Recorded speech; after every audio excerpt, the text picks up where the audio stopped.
for you new people, I only have one rule. Everyone fights, no one quits. If you don't do your job, I'll shoot you. You get me? We get you, sir! Welcome to the Roughnecks. Ratcats Roughnecks!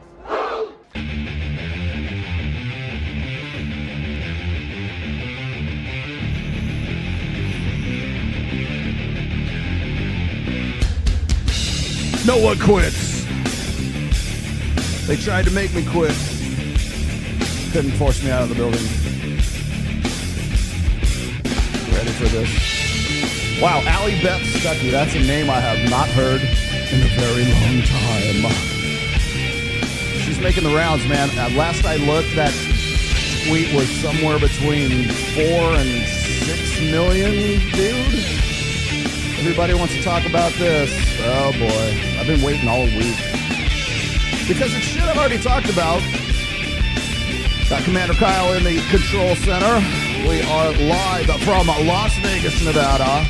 This is the Russian Mail Brother. And away we go.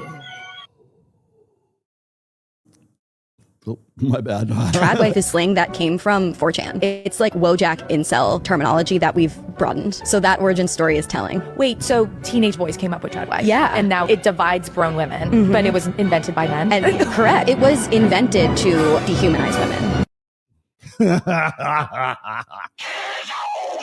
Back to part 3 of things that you should know before you get married that no one tells husbands. Part 1 and part 2 absolutely have blown up with tremendous support, so I decided Christian husbands will make the best wives. Here's part 3.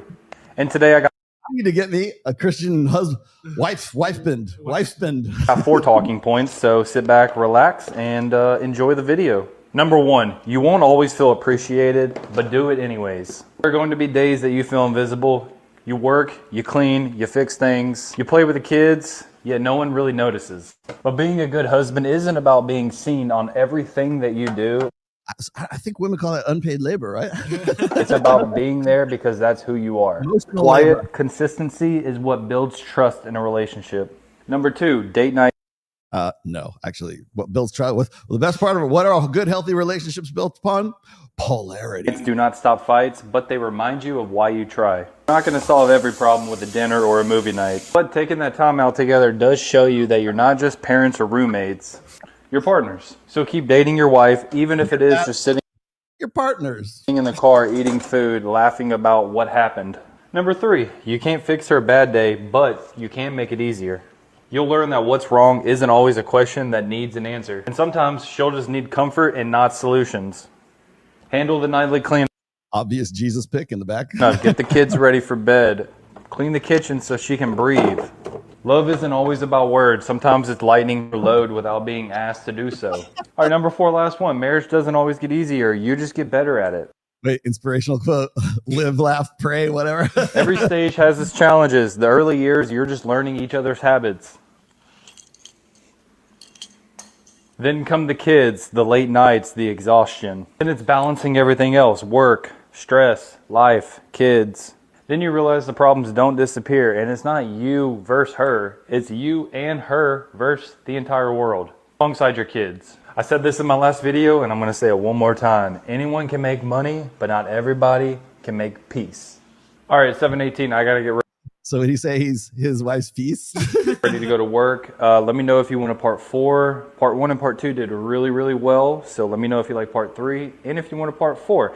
Anyways, I got to get ready to go to work. So I love all of you. Thanks for all the engagement, all the love here lately. And I'll see you later. Have a good one. When we get to the Allie, Beth, Stuckey part of today's show, and we're like, well, why won't Christian women fuck their husbands? I want you all to put a bookmark right here and come back to this one. Niggas know the true recession indicators when you had to be rich to get with single moms. It used to be you just were like a kind guy that didn't care that they had a kid and saw the best in them. Now you have to be a millionaire with multiple businesses. Honestly, if I had to give you fellas like one super solid piece of Christian dating advice, preach on it, solid piece, man. For me personally, when I'm looking for my future wife, I don't care how physically hot she is, bro. He's such a good Christian. Like, for me, as a man of God, the only thing I'm concerned with is how spiritually hot she is. Yes, bro. He's so not horny. Like, you guys are in here talking like, oh man, I hope I'm attracted to my future wife. Do you not hear how distorted your worldview is? How secular it is? You guys are being so lustful. The only thing you should actually care about is, are you spiritually attracted to her? Yes, that's bro. it. I want my wife to be That's it. This Somebody guy had to needs a make that podcast. Amen. Like, Steven comes up to me the other day, shows me a picture of a girl at church. Like, bro, isn't she gorgeous? Pervert? Pervert? How about you get your mind out of the gutter and follow God? How about you start asking, is she spiritually gorgeous? By the way, I creeped her on Insta, Steven. She posted a bikini pic like 3 years ago. Doesn't sound very spiritually gorgeous to me. What the fuck? Fellas, date a girl that you're not physically attracted to. It's This the guy is only such a way to better follow Christian God. than the rest Got of us, me? bro. She's not a Christian!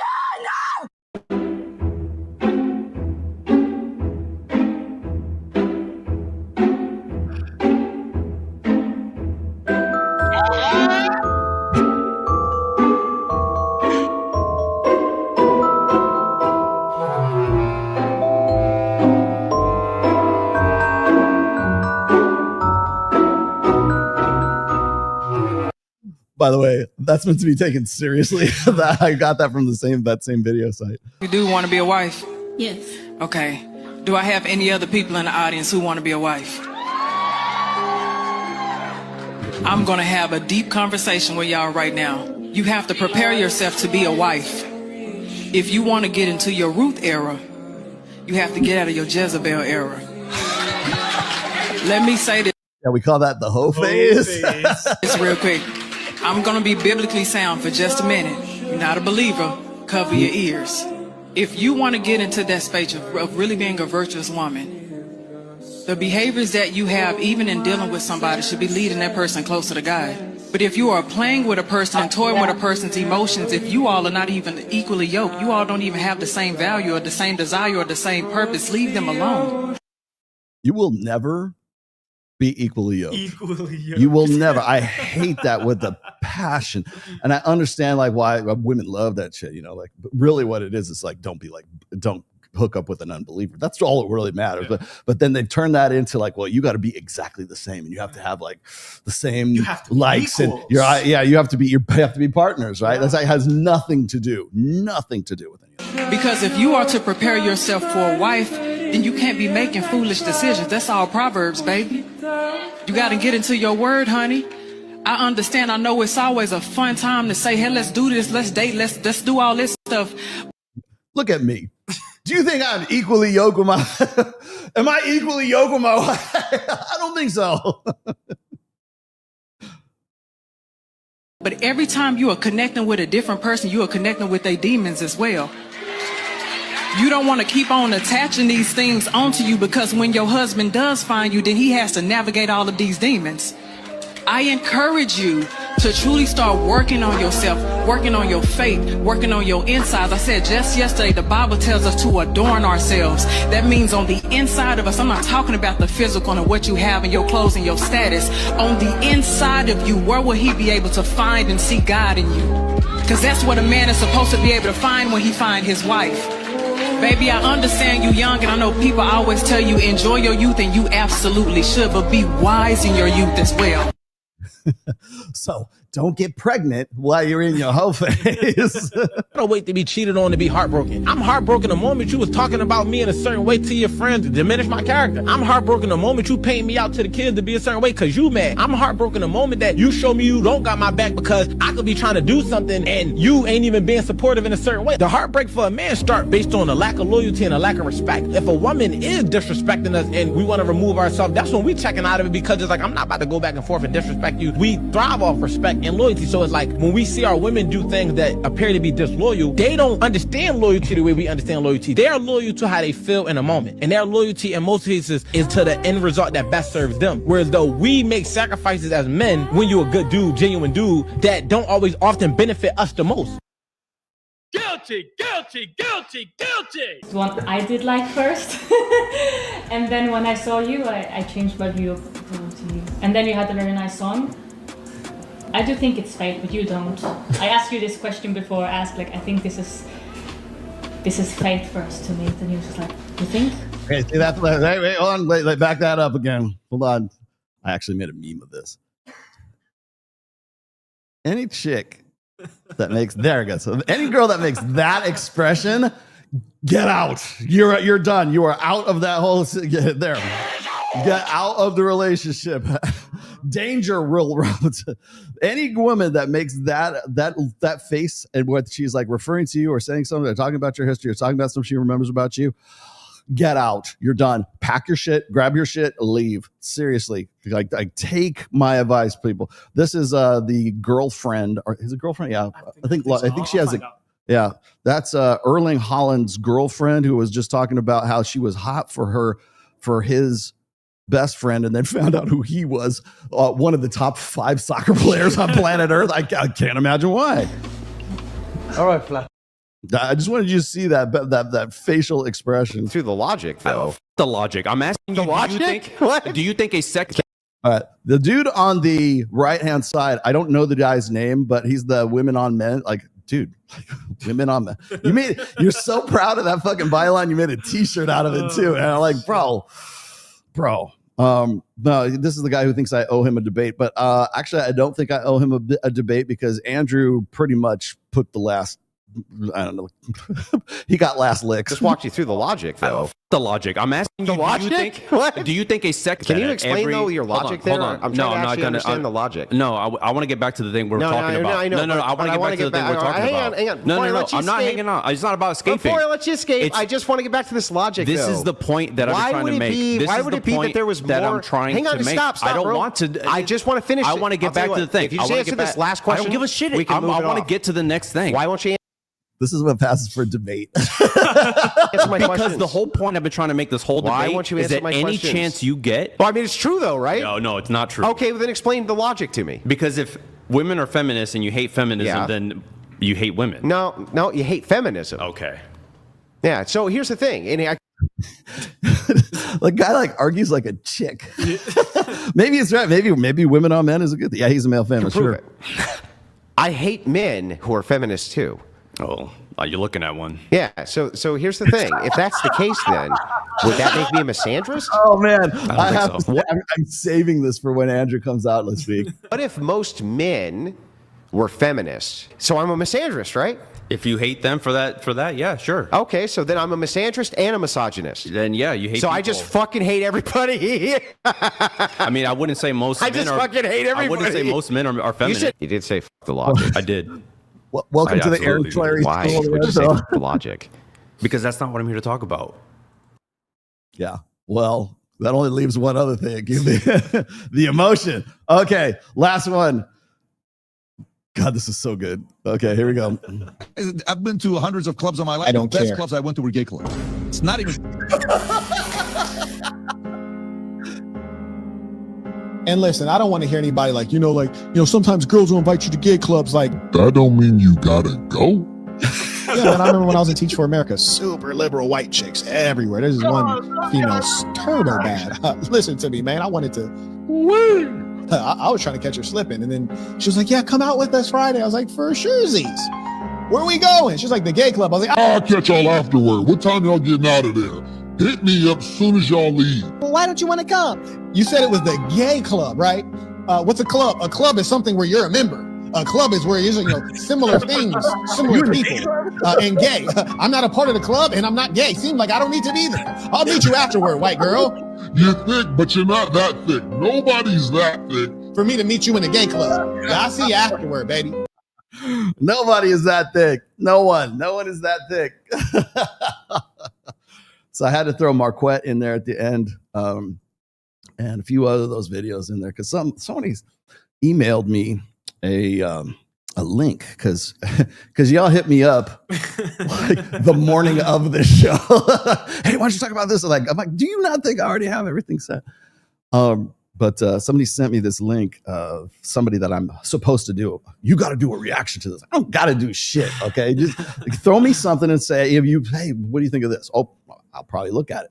If you say, Rollo, I demand that you do it. I ain't doing shit for that.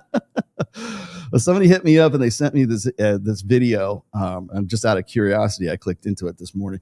And I don't know the dude's name, but there's I think he's got like 25,000, so he's like sort of an up and comer. But it's this black dude, and he was saying, black people don't need to be in the Manosphere. Black people don't need to be in the red pill. Like thinking that the red pill's like now because surprise, surprise. After what Nick F was talking with Tucker Carlson, everybody suddenly thinks that the red pill in the Manosphere is white supremacism, right? So we don't need to have anything to do with them, right? And it might have had something to do with the more recent sort of back and forth that I know Steven Crowder had at the barbershop, where he's the only white guy in the black barbershop. I'm like, what are you doing? I get it. But I will tell you right now that I think that is absolutely 100% completely wrong. I think that men need to be hang out with men, period. We see, that's just one more way that we are separated from each other. That's one more way that we can't come together. That's one more way that we can't develop a solidarity between we can't develop an understanding of conventional masculinity. You also, Kevin Samuels, Fresh and Fit. Fresh is I'm going to see Fresh next week, man. Fresh is one of my best friends on planet Earth. Myron Gaines, MTR, I don't know him personally, but like MTR is a good dude. CGA is a good dude. I heartily disagree. I think black men, white men, Latino men, Asian men, shit. I got guys in Korea that do, hey, check out my YouTube. I'm like, okay. I have Korean translations of all the books, by the way. Hypergamy isn't racist. Yeah. And well, when people in Kenya are hitting me up and calling me Imzi, we think you need to come out here to Nairobi. We want you to come to what language you speak when you're home? English. Everyone speak English. What language you speak when you're home? The red pill, the whatever we're calling it, men's self-improvement space, the manosphere, whatever the fuck we're going to end up calling it like 5 years from now, because it'll be something else.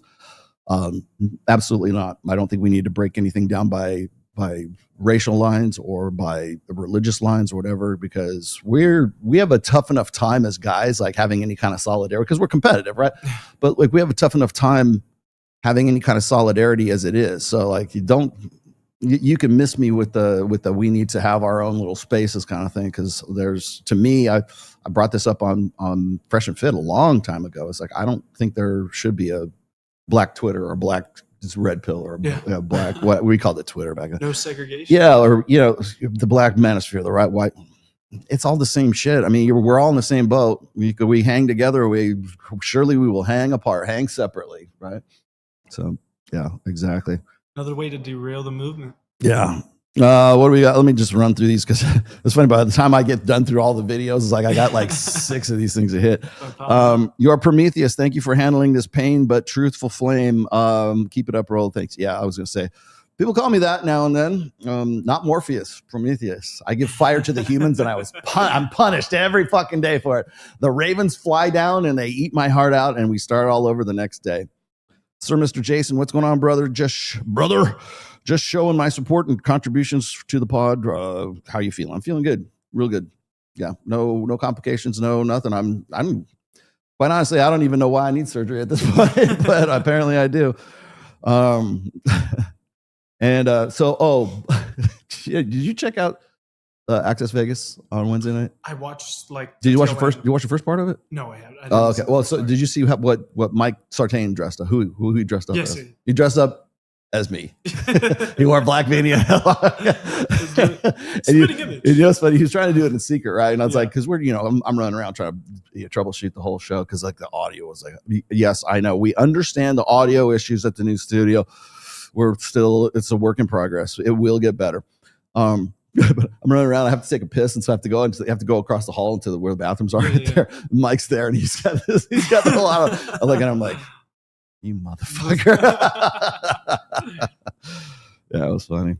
That was good. So if you ever want to see Mike dress up as Rollo Tomasi, that's your show. I'd love religion to be revived, but the modern church is all about service with little authority, equal to secular feminism. Also bought Reignite and worth the price, just the burden of performance. Thank you. So what he's referring to is this book right here, which is my new book. It's just out. This is only 2 weeks old now. It's hard for me to really wrap my head around. Like, I spend probably anywhere, but well, depending on the book itself. Like I spent about a better part of a year, 9 months, 10 months putting this thing together, and just sort of, compiling the stuff in here that I thought was going to be relevant to other things. Now, I won't belabor the sales pitch or anything like that, but if you're interested in sort of rebuilding your life from a red pill perspective, this is a book for you. It's in fact, the subtitle of it was a guide to self reinvention. That's basically what it is. And so it goes into things like the burden of performance. It goes into things like mindset and the mental point of origin. I initially started the book by trying to clarify the most misunderstood, most bastardized, most corrupted aspects of what I've personally introduced into this space for a very long time. And I hear people try to use my shit and they just completely butcher it. Or like, for instance, when we talk about the 80-20 rule, which is really the 80-24.5% rule, everybody butchers that. Now, I mean, even in that movie Adolescence, they just completely it's the absolute definition of like a corruption of the initial principle, but nobody cares because it sounds salacious and everything. But thank you very much for that, Ben. And let's see, what was the last one here? You are the Prometheus. Okay, yeah, Prometheus. I am the fire starter. I am the instigator. Oh man, people don't understand that you and I have very similar tastes in music. Yeah, like I can go throw Prodigy out there, and you'll know what I'm talking. He knows what I'm talking about. And how old are you now? 23. 23, and he still gets he understands what I remember when, like, I think it was like when I was at the rental and you were picking me up from the airport and stuff like that, and you'd be playing music, and I'd be like, this dude listens to Alice in Chains. This dude listens to Slayer. And not just not just Angel Death or Ren and Blood. It's like, I listened to Bloodlines, and I'm like, holy shit. I got a discography. Yes. Yeah. And like, it's pretty much mirrors my playlist. So we like throw music at each other all the time. But yep. How does Roland know Prodigy? Yes. That's what my hair is going to look like when I finally shave my head. I should do that. Like shade, I like do the reverse mohawk and like spike it up out the side. I would do that. That'd be like for one day. Oh boy. Okay, so just getting to the Jesus, I got to get to the announcements here. Today, as much as I like to I want to front and promote the new book, I have to also go back to this book today. And this is Religion. This was my fourth book. There's actually a book between these two. And the reason why I'm bringing up Religion is because it's kind of having a new resurgence and interest, courtesy of people like Allie, Beth, Stuckey, who we're going to talk about a little bit today. I got a lot of things to get to. Adjust the QR. You can't read it in the corner. Hey, put it back up there and see if you can do it again. Gotcha. Yeah. There you go. That should be it. Can you get to it? If you can't, it's in the description. You actually can just use the description link too. So let me switch sides for it. Maybe that'll work. It's probably because of the YouTube title. Pushing it over it. Oh yeah. Maybe that's better. Yeah, I didn't think about that. What's going on? Have you ever have Anton Daniels on your show before? No, but I know who you're talking about now. I would have him on in a second. I like his stuff. I follow him on Facebook, and then I see his shorts in my YouTubes all the time. So yeah, I would definitely have him on there for sure. So today we're going to get into a few things. Now, but I got to give you guys the caveats first. I kind of think I almost did this show like 2 weeks ago or 3 weeks ago, where I was sort of I was actually throwing rocks at Matt Walsh. But that's when I first became aware of that Twitter account called The Christian Life, which is where I pulled all those great videos from. And the thing that gets me is like, I had some people saying, well, don't you know that that's some Indian Chinese psyop? Everything's a psyop, right? Propaganda, Twitter account. And I'm like, it is, because all those videos are like aggregates of other like Christian, like YouTube channels and worship ministry and all this and that and everything else. Right. Like, so whether it's the Indians or the Chinese that are broadcasting, it's still the white American evangelicals that are producing the videos. So, we're a day late and a buck short. Reignite is great at dude. I've read them all. Writing my own currently. Thanks for the inspiration. Please do. Yeah. I had somebody ask me about that just the other day. What do you do? What's your process for writing a book? Like, oh God, just sit in front of the typewriter and bleed. Yes. Yeah, I could give you all. I need to have that. I think what I'm going to do. It's going to be the most boring fucking show in the world, but I want to do it anyways because I'm interested in doing it. I want to get Ryan Stone on, and I want to have like a writer's masterpiece. Welcome to Masterpiece Theater. We're going to talk about the craft of wordsmithing and writing. like we know what we're doing. It's just you two with a thesaurus. I know. I'm some metal kid from Huntington Beach, and he's some Navy guy from Canada.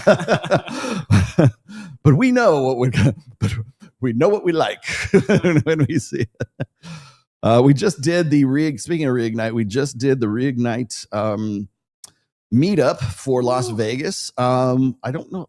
I think that's probably the last one for the year. I don't think we have anything scheduled until next year. But I think this was like probably one of the better ones. It was one of the we got a lot of guys who aren't actually members of Reignite, because when we do events, anybody can go. Like if you pay the price for the event, you could just come, right? And that's meant to get people to say, hey, this is what the group's about, like experience this for yourself. It's like it's like a paid sample, but it's like, this is the kind of stuff that we do. And this is this is the work that we do with these guys. Yeah. We went up to Nellis Air Force Base, Nellis Dunes, sand dunes up there, and we took the ATVs out and everything. It was fun, man. It was hot. Well, it was cool because the wind was blowing on you, but the sun's still beating down on you. So like when you're riding around and you got the helmet on and everything else, I'm in a tank top because it's so bloody hot. When you stop, then the wind starts to come up, and you can tell that it's much cooler. But like when you're moving around, then it's weird. It stings you. Yeah. So here's what we did, and this is wasn't even really necessarily our plan per se, but the sand dunes up there is where all the hot chicks want to go to do their photo shoots because it looks like you're in the middle of Sahara Desert, right? No, it's Las Vegas, but but the sand dunes, like if you get it from a certain angle, you can't tell that the sand dunes don't just go on for miles and miles, right? And so we're up there, and we got at least a dozen really. I mean, half of them I knew from the show, but we got a dozen really smoking hot girls were up there, and they're all in because it's Halloween, so they're wearing all these, doing costume changes and stuff when they're out there. And so it was a lot of fun. I talked my friend Lindsay was up there, and Jennifer Brand was up there. And so I want to point something out. Okay. So I did a little experiment here. I had to do pictures. So I had to do photos up there as well because I was doing promo photos for Reignite and for my own stuff. And so I put out, let me see. I'm going to go dig up the picture here. So I put out this picture, and it's me in the sand dunes, and I'm on one of the ATVs, and I did, okay, here it is. I'll just bring it up. I did this, let's see where image file, there we go.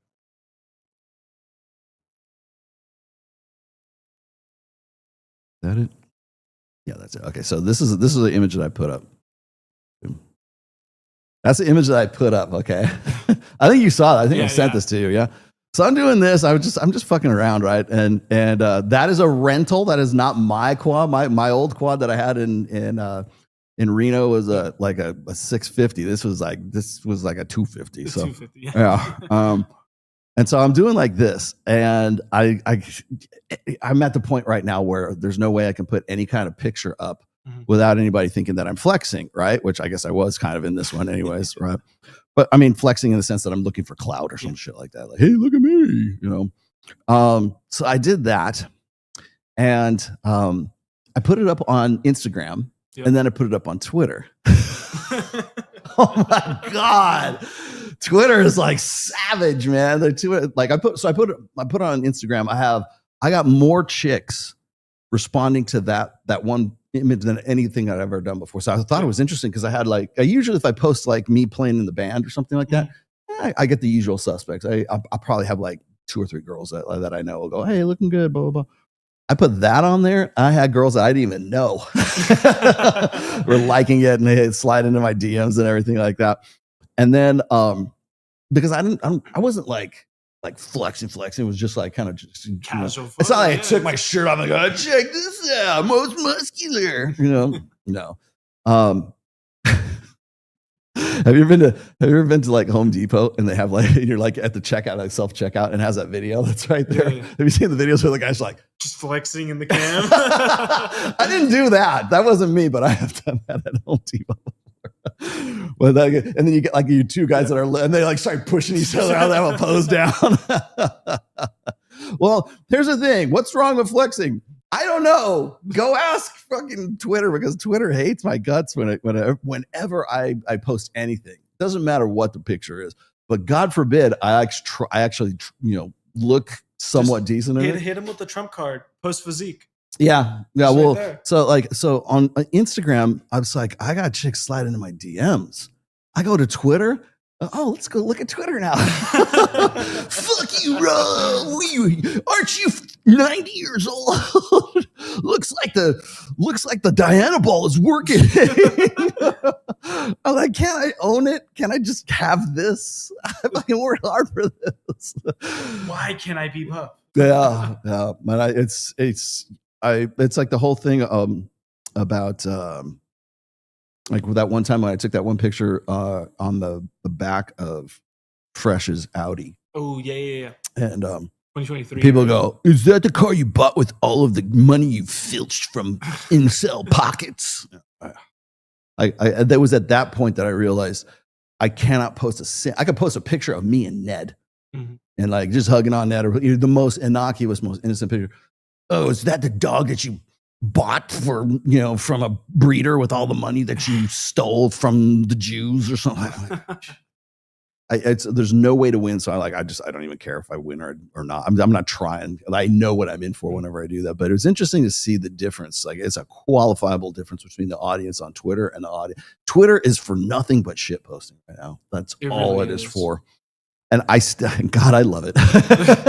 And I still stick with it because it's a good way to sort of get that word out that the book's out or stuff. And it's not like I don't have people who like me on Twitter. I do. Yeah. But boy, you put any picture out there and there'll be somebody out there. Oh, I did the I dressed up as the alien for Access Vegas, right? Then I was the big bad wolf at Tao nightclub for the costume contest, because one of the girls from the show, Laura, she wanted to go as the sexy Red Riding Hood, and she needed a big bad wolf, right? So all I did was put on my zoot suit and I put like a pimp wolf, put on a wolf mask, and then we went and went to that. But then the last night of the Reignite thing, because this is about the Reignite thing, that I was with the guys and everything, and we were out and we were going out to dinner for the last part of the event, and I'm like, I had this like, it's called a cassock, right? It's what they used to wear. It's what they wore in. It kind of looks like a priest outfit, but not quite. But it was one that was like fitted and styled after the guys in the Matrix, like the characters in the Matrix, right? So like Neo and Morpheus, they wear that. It's kind of like a long coat, but it has some of them are sleeveless and some of them have sleeves. Mine had sleeves, and so I wore the cat, and I wore my circular dark glasses and everything, and I found a red like Excedrin. I'm walking around with a red Excedrin. So I posted a picture of me with the red pill thing, and I did the same thing. I put it on Instagram, and I put it on Twitter. Instagram, oh, this is great. You should always do this every year, bro. That's awesome. Blah blah blah. That's totally you. Go over to Twitter. You're a charlatan, man.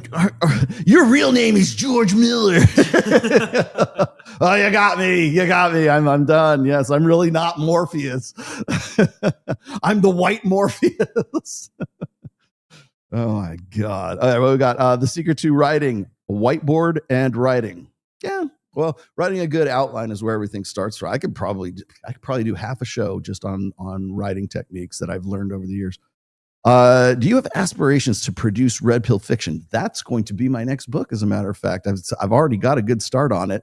I was going to, and I feel so bad for this, but like I was going to include this story that I've been working on in a collection, an anthology of Pulp Fiction with the guys that I do Masculine Geek with Vince and the rest of these guys.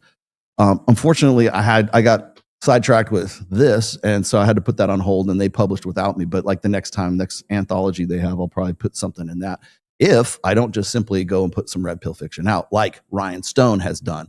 And I think I planted the seed of him going and doing, he's got 2 books out. He's got one called, I think it's called The Dog Walker. And then he's got this one called Softbone, which is a cyberpunk kind of thing. And he's just trying to find his voice as a writer and everything. And more power to him, but like they're not like overtly red pill, but the characters you can definitely tell have there's a difference, right? We need a strong female lead. And ain't no female leads whatsoever, right? And so it's like kind of getting back to old school well, in my case, Pulp Fiction, but and I don't mean the movie, I mean like the genre.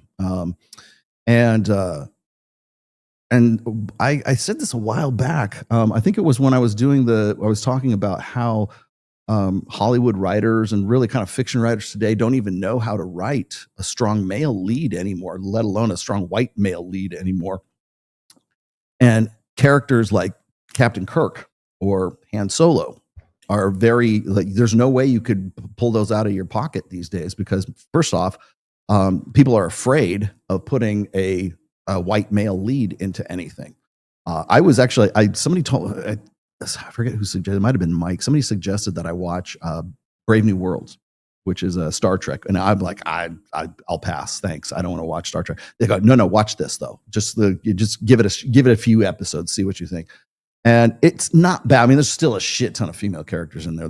It's girl power, but it's not at the expense of the guys because the captain is still a white male captain. And it's Christopher Pike, which, by the way, is the guy who Kirk takes over from in the Menagerie, I believe. If I'm not a Trekkie, so I don't know. But ask me about 40K, I know every detail. Ask me about Trek, I just know what I like. But it's not too bad. But only not because they specifically like tone down the girl power stuff. They don't. But it's because they don't do it at the expense of the male characters in there. Like I mean, he's the captain of the fucking ship, right? Mm-hmm. So it's interesting. But I don't think we could write a character like Han Solo anymore. I don't think we could write Indiana Jones anymore. I don't think we could write Captain Kirk or any of that stuff anymore. Like sort of the happy-go-lucky sort of action adventure hero that we're sort of used to like me in the 80s and I guess early 90s too. I mean, there's a reason those are classics, right? Like Predator and I mean, even you could even say this, like people keep saying, oh, we didn't have any strong female leads until, the 2000, like bullshit. Or Ellen Ripley from Alien. Yeah. Thank you. Like they're there. They're there. Got her name from Fifth Element. Oh, Lilu. I keep forgetting her name. Don't let me, you're going to make me block on her. Mia Jovovich. Yeah. Yeah. I only remember her from the Zoolander. Katinka Bova na. Yeah, so I have aspirations to write red pill fiction. What's wrong with flexing?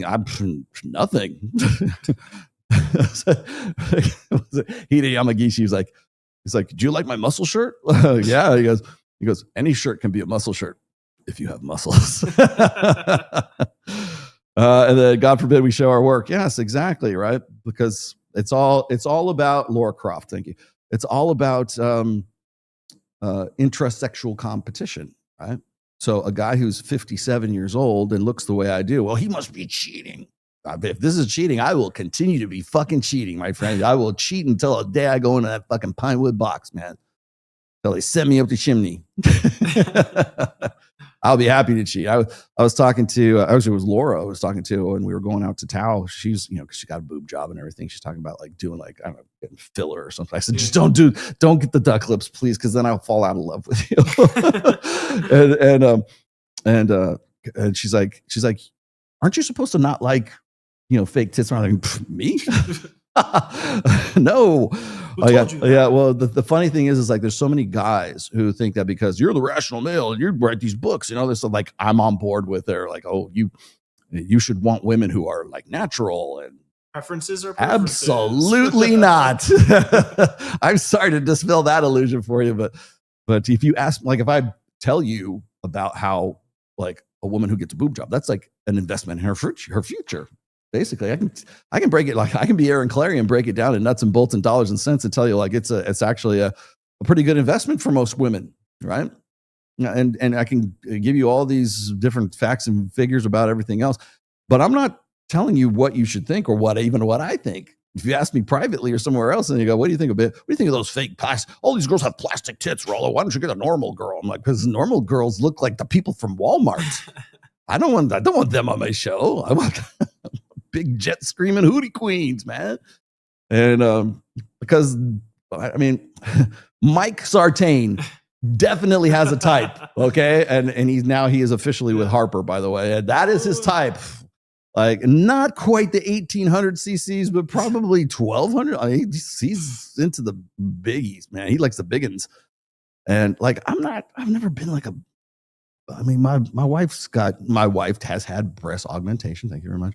I've never been like a boob guy, but thigh gap. Thigh gap is my thing. And nice legs and a nice like peach ass. I don't know how the brothers like, a big fat ass or whatever. Like, I'm not saying you don't, you do, but no, I need somewhat semi-athletic chicks, right? No, I don't need them to have six-pack abs, but just a little bit of definition is pretty good. All right, I'm good with it. Yep. Jet screaming hootie queens. There you go. That's my word. All right. So anyways, getting back to it. Announcements. Here's the very big announcement that I failed to announce on Access Vegas. I love that. I'm getting the shout out that because we're an hour ahead right now, aren't we? Or we're an hour back. We fall back. Yeah. So we lost an hour. So all the lighting in here is off. But the announcement I was going to make that I did actually make at the end of last show is we definitely have Myron Fresh, myself, Mike Sartain, Andrew Wilson, and Jake Rattlesnake. We will all be together on Wednesday night. We're still debating on whether or not it's going to be like an Access Vegas or a Fresh and Fit. If we can get girls for the show, I promise you I will do my best to get them. We have the space. I asked the girls at the end of the show on Access Vegas who would be up for doing a show with Myron and Fresh, because I only want girls who know what they're getting into when they go on the show with me and Myron and Fresh, because there is a very high possibility that you will get kicked off the show. So if you are going to lose your shit and cry over it, then you probably just don't come. That's fine. I don't want girls getting their toes stepped on. If you're only going on the show to like give Myron shit, you're like, stay home. Are you watching? Yeah. Like, why? Why? Yeah, why would you subject yourself to that? Hey, Rollo, highly suggest the Chainsaw Man res. I've seen that. Good. I saw that come up on my feed on YouTube. It's really good. It's anime though, right? Yeah. Yeah. The series is great at showing how an inexperienced guys are manipulated and has crazy action. Dude, chainsaw. The guy's face a fucking chainsaw, right? Well, you need to watch it, but it's really good. Yeah. Yeah. Don't give it away just yet. Yeah. So anyway, so we will have. This is going to be the West Coast Avengers show. And by the way, there is actually a West Coast Avengers team. But it'll be the West Coast Avengers will be on Wednesday. That'll be on Access Vegas. It'll be on my channel. It'll be on the Access Vegas channel. It will definitely be on Fresh and Fit channel, which is where everybody's going to watch it anyway. So, so we'll be doing that on Wednesday. Andrew Wilson is coming. He's actually flying here right now. He should be in Las Vegas, touchdown, wheels on the ground, I believe, like late tonight. I think 11 o'clock or something tonight. And he's with his buddy, Jake Rattlesnake, who's sort of I think I've seen Jake do, was he moderating? So I know he has his own channel, but I know he's like pretty much the standard moderator for Andrew's stuff when he does online stuff. So it's cool. And I think he's here for a while, and then he's going to go to Colorado for like DebateCon or something like that. So if I can get a show solo with him or with me and Mike, and we're talking to Andrew, I think we're going to try to set something like that up while he's here in Vegas. We'll definitely probably go do some dinner or something like that too. So maybe we'll do something on Instagram. So there you go. Has he actually been on? Yeah, Jake's a pretty cool dude too. He hits me up. Actually, he was the one that told me that they were coming into town too. So like, Jake's actually pretty cool. So there you have it. That's them's the announcements. We're going to talk about Allie Beth Stuckey's appearance at TPUSA. But before we get into that, I have to. There's a few things that I have to cover so that you have like a working functional knowledge of what I'm talking about when we get into that section. And the reason why I wanted to talk about her today is I'm like, I don't want to do another Rolo's bashing on Christians again show, right? And because I'm a Christian myself, but when I watch shit like Allie Beth Stuckey speaking to TPUSA and everybody's just like, oh, probably, people want to hit that from a religious angle. People want to hit that from we're men and we're tired of being scolded by women like you, or they'll go through the Bible and they'll go, it says here in the Bible that women aren't supposed to teach men, right? If that's your stick, if that's the angle you want to take, more power to you. Go via con Dios, go do your shit, right? I'm not going to hit on those aspects because I think that's been done. I've already talked about it in my first book, right? Or my fourth book, Religion, which I want to say, I think one of the reasons why Religion is starting, one of the reasons why Religion, my fourth book, you can get available on Amazon right now. There's no link for it, but maybe Sam Bada can put a link in the chat for us. But Religion, I wrote over the course of 3 years. Pat Campbell, God rest his soul, was the one who sort of inspired me to do that. He really pushed me to do a book on the confluence of red pill, intersexual dynamics, and religion. And I knew that it was going to take me a long time to do it. I actually quit drinking because I wanted to be 100% on focus with doing some, citing sources and doing interviews. And it took me 3 years to do it. Right? And it wasn't the reason, but like I stopped drinking when I started this book because I knew that I would never be able to complete a project of this scale if I was like constantly like recovering and everything else. And it was just like it was just time, right? I just like I don't need it anymore. I'm good. And so once I had finished the book up, unfortunately, that was right around the time that Pat Campbell got his brain injury, he has brain tumors and stuff. So he did actually read the book in probably the last 6 months of his life. So he did actually see it, come to fruition. But it took a long time, and I made a lot of and now that I kind of go back over it, I made these kind of like prognostications, right? Like a fortune telling, right? What's going to come in the future. And one of the chapters in the book goes into what does a religion by women for women look like? And I go into great detail about that. Primarily what it looks like is what I've referred to as a syncretic religion. And I got that word, by the way, from Dr. Everett Piper, who was also a regular on Pat Campbell's show. So what is syncretism? Syncretism is like we go and we take a little bit of this and a little bit of that, and we just basically, it's like this goulash of, religious beliefs and practices and everything. And it's like I don't want to call it Unitarianism because it's not quite Unitarianism, but it's more like a mixture of, this religion, that religion, this spirituality, this superstition over here, crystals, tarot cards, astrology, anything goes. Like, let's just throw it all together. And so I can remember this is like 2019 or 2020, and I remember seeing these lawn signs as I was like walking around my neighborhood, and then those little placard signs that says, "In this house we believe love is love and no one is illegal," and it was just this. It's basically this list of proclamations for being sort of this wokesy progressive, and of course it's in rainbow. Each line is a different color.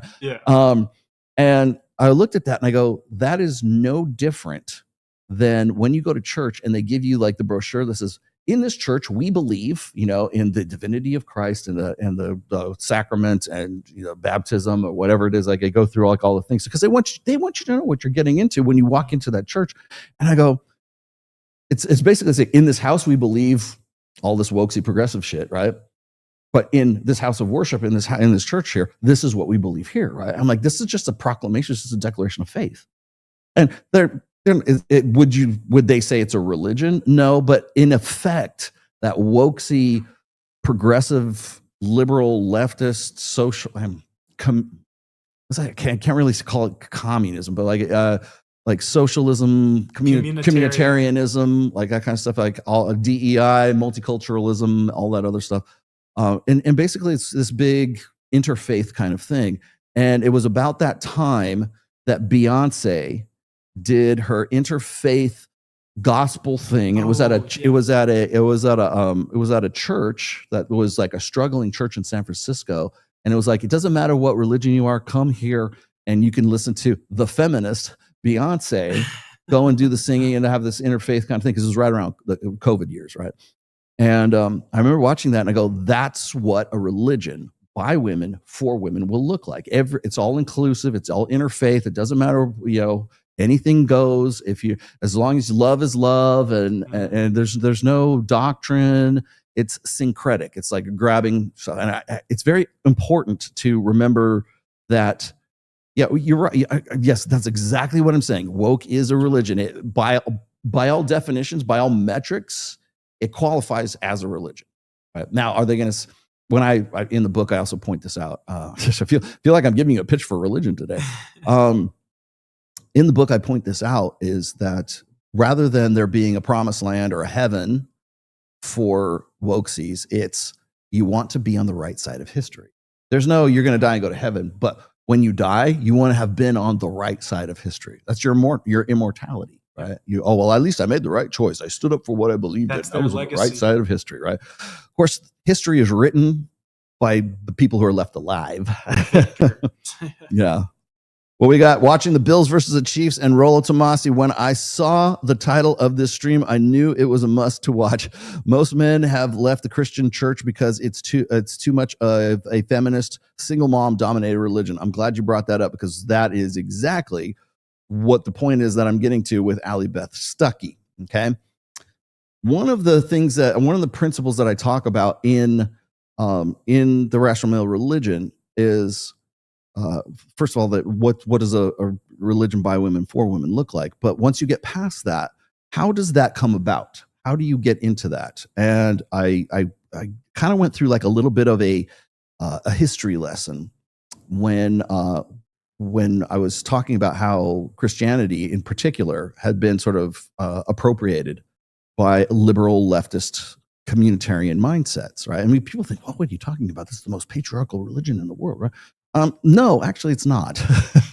Not anymore. Not since it's been sort of like atomized into different, I call franchises, but like, different sects, different doctrines, different, whatever it is. And so when I'm talking about religion, I covered this in the very beginning of the book, in the introduction of the book. It's what I call the orthodox paradox. Okay. So if I say all religion will be feminized, or is being infiltrated, or is being, let's say, appropriated, assimilated. It's the Borg, right? Resistance is futile. See, I am a Trekkie. No, but it's this assimilation of female interests and the feminine imperative, gynocentrism. How does gynocentrism needs a religion?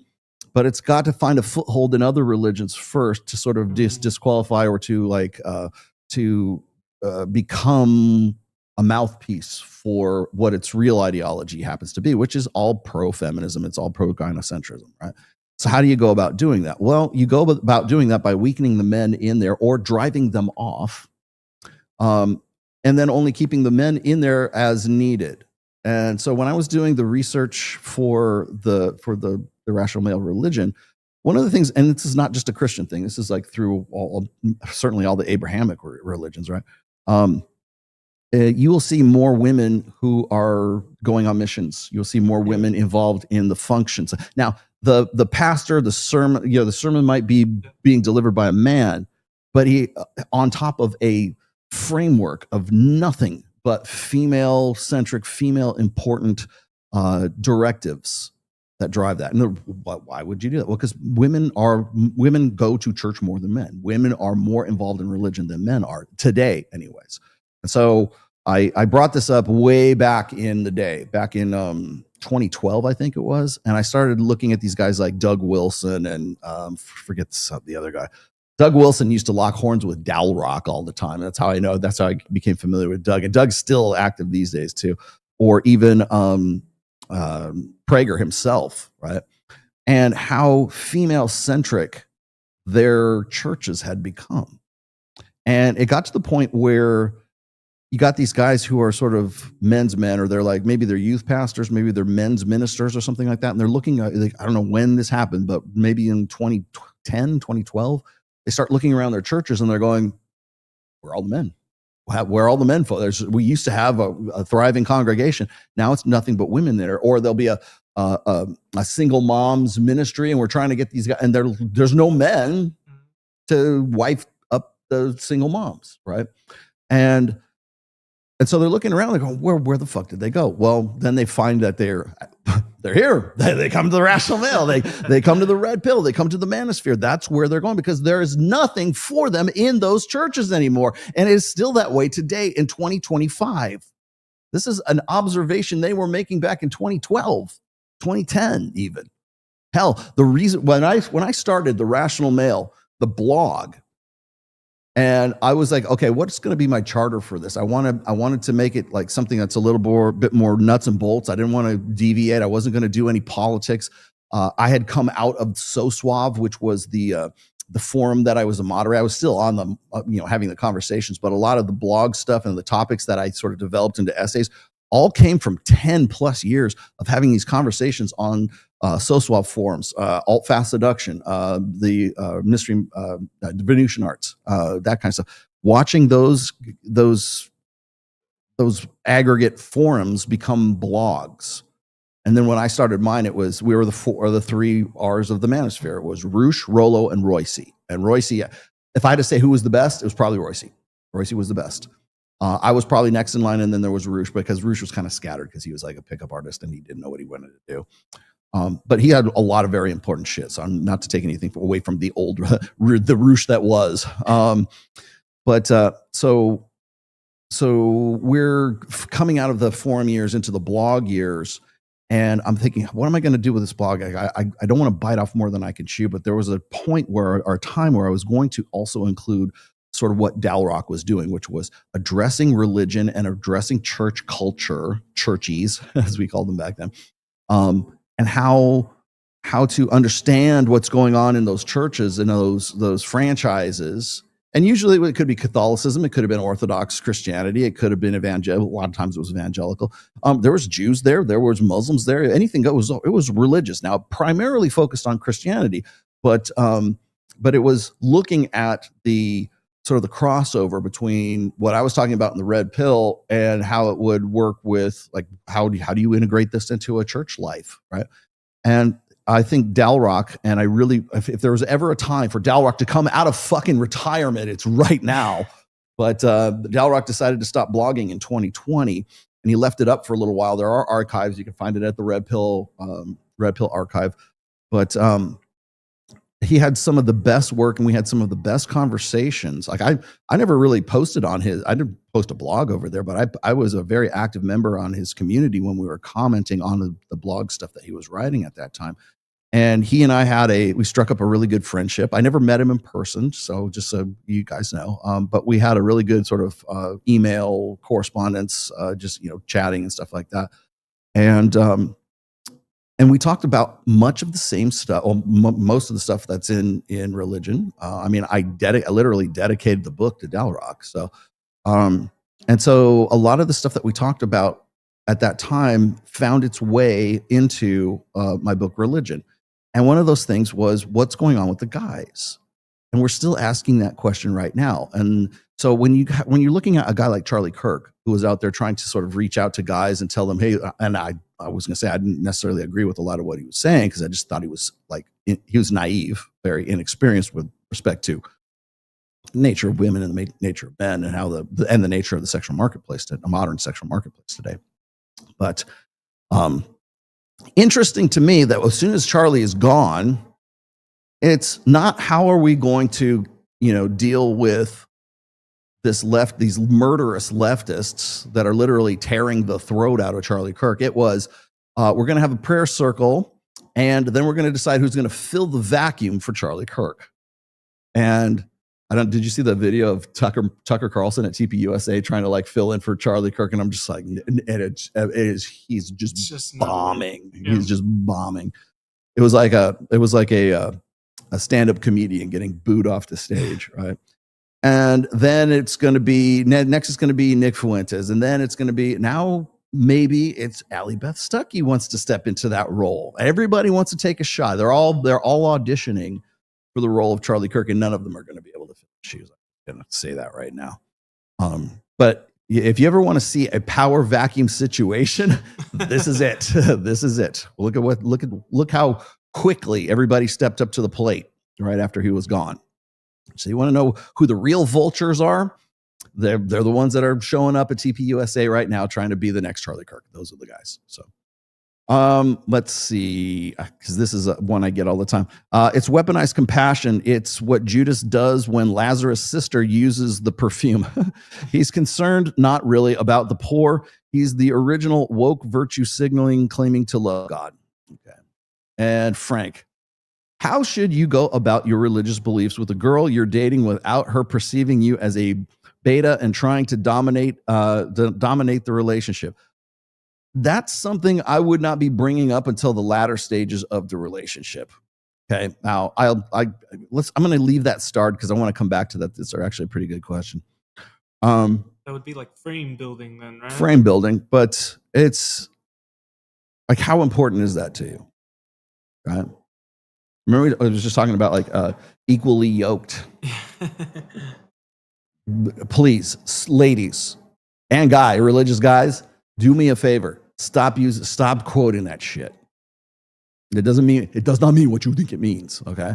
First off, and then second of all is I had this conversation. I wanted to bring this up. I might as well bring it up now. I had this conversation with some of the guys in my Reignite group over this last weekend here. And we were talking about that. We were talking about finding and vetting the girl, right? It's like, you're in Vegas. Just find the hottest one you can do. Right? And then let shit happen and then worry about it, right? But it's this idea that's been popularized recently. It's like, I'm dating with intention. That is chicks. You sound like a fucking woman when you say that. No guy should be dating with it. You're not your intention should be. I want to clap those cheeks, man. I want to tap that ass. That's your intent. What is your intention? What is your intention, young man? Are you courting me? No, I want to tap that ass. And if you don't approach it from that visceral, carnal perspective in the very beginning, you know what you're going to end up like? You're going to end up like that guy. You're going to end up like the guy with, Jesus is watching you. Yeah. Most Christian, these evangelical Christians, most evangelical Christian guys are scared of their fucking dicks. Like, oh my Lord, it's gonna go somewhere. It's gonna go outside. It's gonna fuck some chick. I better read the Bible and keep my, take saltpeter and make sure I don't get a hard on. Chastity belt time. Jesus, man, it's like I can't. It's Freudian, man. It's like I don't know what I'm gonna do with this thing. I want to be a stuffed animal. But the idea of equally yoked. The reason I came to that idea, anyways, is because people kept asking me about like, Rollo, how do I not be a simp? I don't want to be a simp. Even I talked to Robert Kiyosaki last weekend too, because Robert loves to call. He loves like self-deprecation. I mean, he knows he's a badass now, right? He's like, Rollo, I was a big fat beta simp for my wife for a very long time. I never cheated, but I should have. He'll literally say that. But the whole thing is like, how do I not like? And then I came back to this concept that Tristan Tate had said at one point. He says, being simping is essentially an unequal exchange of value, right? And I thought about this and I go, I don't think so. Simping's got to be something else other than that. And I brought this up with the group, and I brought this up on a couple of other occasions on some other shows, as a matter of fact. And the reason why I say that is, hear me out here. Simping is not an unequal exchange of value because there will never be an equal exchange of the value between a man and a woman. It will never fucking happen. And I'm not saying, ladies, I'm not pulling a Myron on you saying, men are superior to everything. Oh, we real men. That's not what I'm saying. I'm not that. This is in no way a rant on male supremacism, DHS, diverting hate. Not at all. But we're complements to each other. I have strengths. I have natural proclivities. I have upper body strength that 99% of women don't have. Okay. Is that unfair? Is that sexist? Yes. Reality has a sexist bias. I'm sorry to say. And sometimes that works against guys, and sometimes that works against women. Okay. Does that mean that men are naturally superior to women? Well, what is the task? What is the goal? What is the project? What is the problem we're trying to solve? Maybe women have a better take on it than guys do. Maybe guys can brute force that motherfucker, right? That's a possibility. But until we can bust out of this blank slate, equalist, communitarian bullshit, this egalitarianism, this forced egalitarianism, you're never going to come to those conclusions to see who's good at what and who's not good at what, right? That's why I keep saying there's no such thing as being equally yoked. There's no such thing as any kind of I said this on Dr. Phil and everybody gasped. I don't believe in equality. And I don't mean that. I don't mean that in the sense that, we shouldn't strive for like equality of opportunity or something like that. I'm saying the concept is flawed at the inception level. Equality of what? What is the task? What do I have to measure up to? If the task is, we need a human being to give birth. I'm fucked. I can't give birth. I'm a dude, man. As much as people would like you to think that you can just like brainwash yourself into being a chick, I lack the hardware. That seems very sexist and very unfair. And I think we should go march on Washington until we find some medical procedure that'll make it so that men can have babies. Nobody's doing that. So they conflate social and physical. Yeah, well, it's what should be versus what is, right? And so when we're talking about equality, you have to define what are the terms or what's the metric, what's the environment, what's the goal, what's the project that we can sort of measure that equality by. But no, we just like throw it out there as some ambiguous thing. Everybody knows equality. Everybody should be equal. I'm not equal to Rolo. That's chick think. That's chick think. That's communitarian thinking. When women organize societies, they do it in the round. They do it in a community. They're naturally, innate proclivities are socialism, communitarianism. Okay? They are the vulnerable sex. There are strengths in numbers. And so it is in women's best interest that there is a cohesive sort of like group of women who can sort of rely on each other, have solidarity amongst one another. The sisterhood uber alles, as I keep saying, that translates back to our evolutionary roots when we lived in hunter-gatherer tribes. It was in women's best interests to be nurturing because they were the ones who were the incubators of the next generation. And it was in women's best interests that they cooperate. And if you ever wonder why women's society is based on attention and it's based on sort of this communitarian ideal or communitarian psyche, is because that was necessary for survival back then. We needed women to rely on other women to help them in childbirth, to help them in other things as well, right? Men had to go out there and kill the caribou and bring the meat back to the tribe, right? We had other issues to deal. We had other problems to solve. Okay? But now we're organizing society in general, worldwide, globally, based on female contexts. And that's how you get to Dr. Helen Andrews, who I'm going to talk about today. People have asked me to talk about Helen Andrews. Before I get there, though, I have to point out the fact that there's no such thing as equality. There will never be equality amongst the sexes. And the easiest way to understand this is that you cannot have equality between the sexes when one sex is expected to die for the other sex. So if I'm the male, like women are the vulnerable sex, men are the sacrificial sex, men are the disposable. You hear this all the time. Men are the disposable sex. Whether that's because we have a higher tolerance for risk, or it's because we're more aggressive, we take more chances, whatever it is. We tend to be the ones that are nature experiments with men more than they do with women because they have to. Right? Women get the lifeboats. Yes, women get the lifeboats. Women and children first. Yeah. Has an evolutionary imperative. That is not that's not social constructionism. That comes from an evolutionary imperative. That seems like a best practice, right? So we need to protect the very fragile children that need a long-term investment, a parental investment from both parents.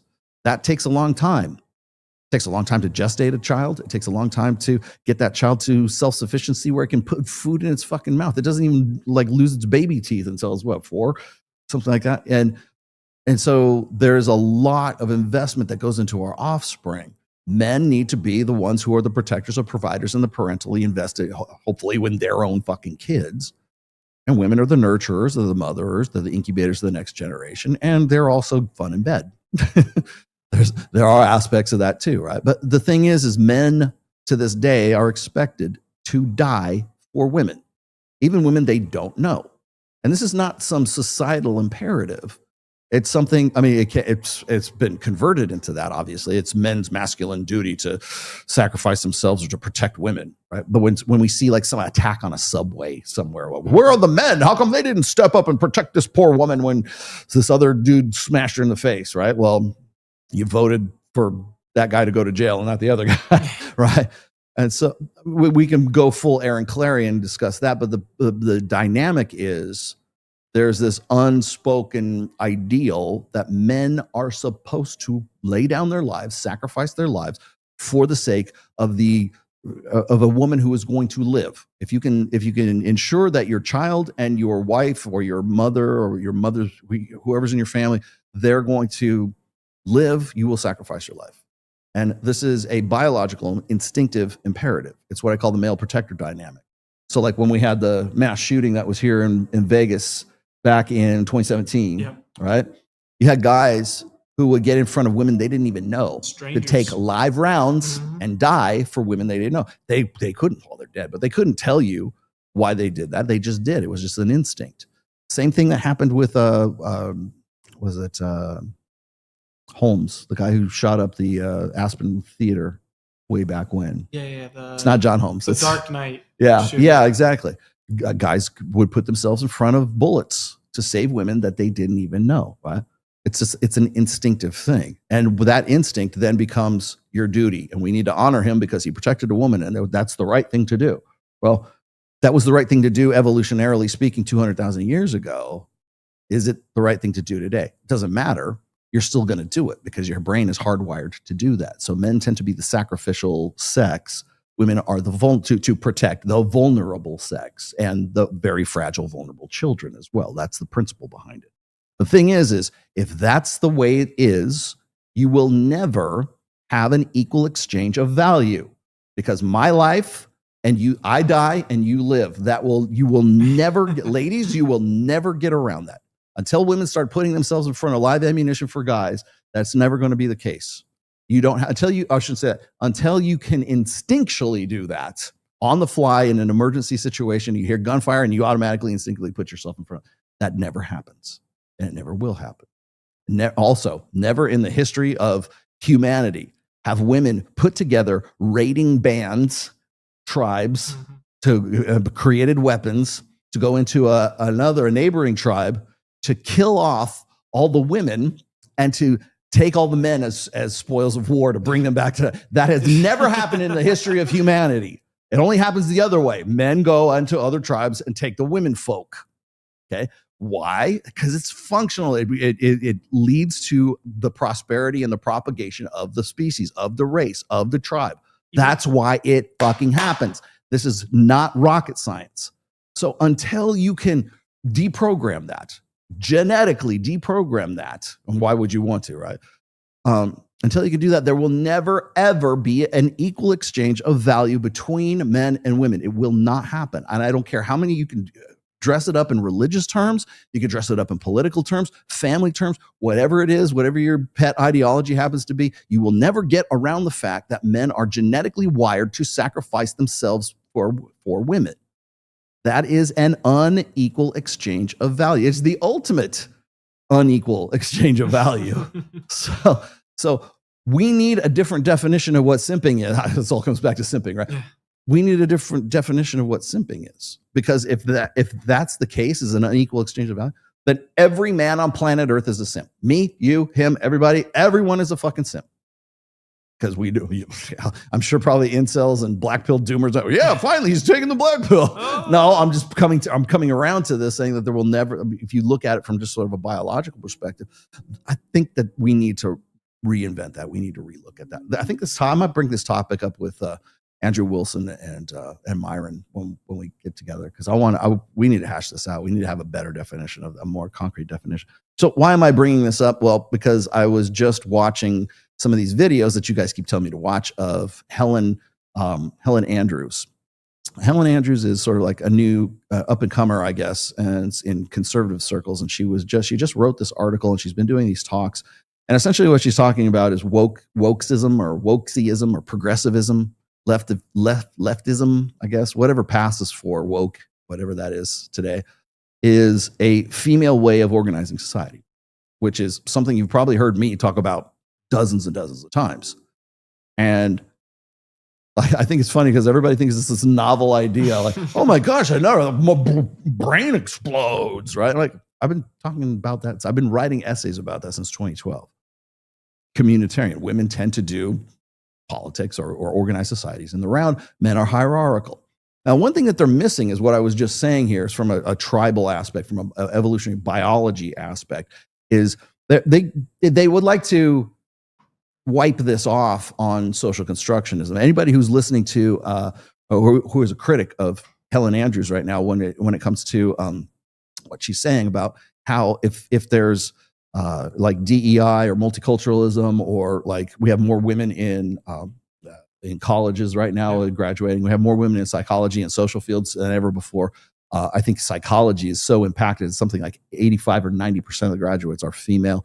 The legal system, we have way more. We have, I think it's 56% more women in judges. And what was the other? Oh, it was the New York Times in 1974. It was I think 85 or something percent male, and now it's 55% female, and this is since 1974. And so these are some of the stats that they were throwing out, and just saying, like, the empowerment of women has just sort of come at like we've so skewed the scales here. We've actively disadvantaged men for the quote unquote equality of women, and I think that she's onto something. Obviously, I mean, it's nothing that I came up with this stuff, but she's just basically coming to the same conclusions that I'd come, and not just me, guys in the MRA. Were men's rights or MRM or men's rights activists were saying a lot of this same stuff too. Even MGTOWs were coming to these later on, but like they were coming to these same conclusions here. Is that there's a qualifiable difference between the way that women lead and work in politics than men do. And like we were just, what was it? I think it was maybe it was a year back, and you have all this sort of freshman class of women coming into the U.S. Senate and into the Congress and stuff. And the first thing they do is they want to go and do these kind of joke bills that they want to pass, which is like, well, if men cannot masturbate, if they want to have like they've fit these things into like these bills, and they pull them out. It's just as a joke kind of thing. But rather than actually working on substantive like legislature and stuff that's going to help body politic and just the greater good. Women focus only on women's issues. They only focus on abortion. They only focus on how can we get more women instead? How we can, like, anything when AOC comes into comes into the center. Whatever, it's not about how can we make the United States a better place for everybody. It's how are we going to benefit women?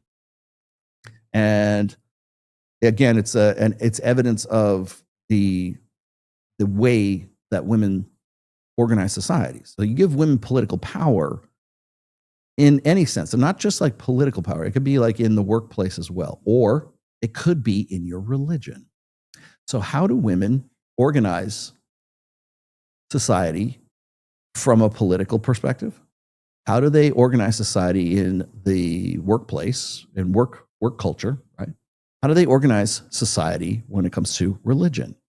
Well, all we have to do for that one is look at what Allie Beth Stuckey is talking. See, I told you I was going to connect these two. We're going to get to that. But before we get to that, I want to point out that one of the things that I was watching Rob Henderson, or listening to Rob Henderson and Louise Perry discussing the articles and the stuff that Helen Andrews has been talking about. Now, their disagreements, and to her credit, Louise Louise Perry was saying something to the effect that she agrees with like about 80% of what Helen Andrews was talking about.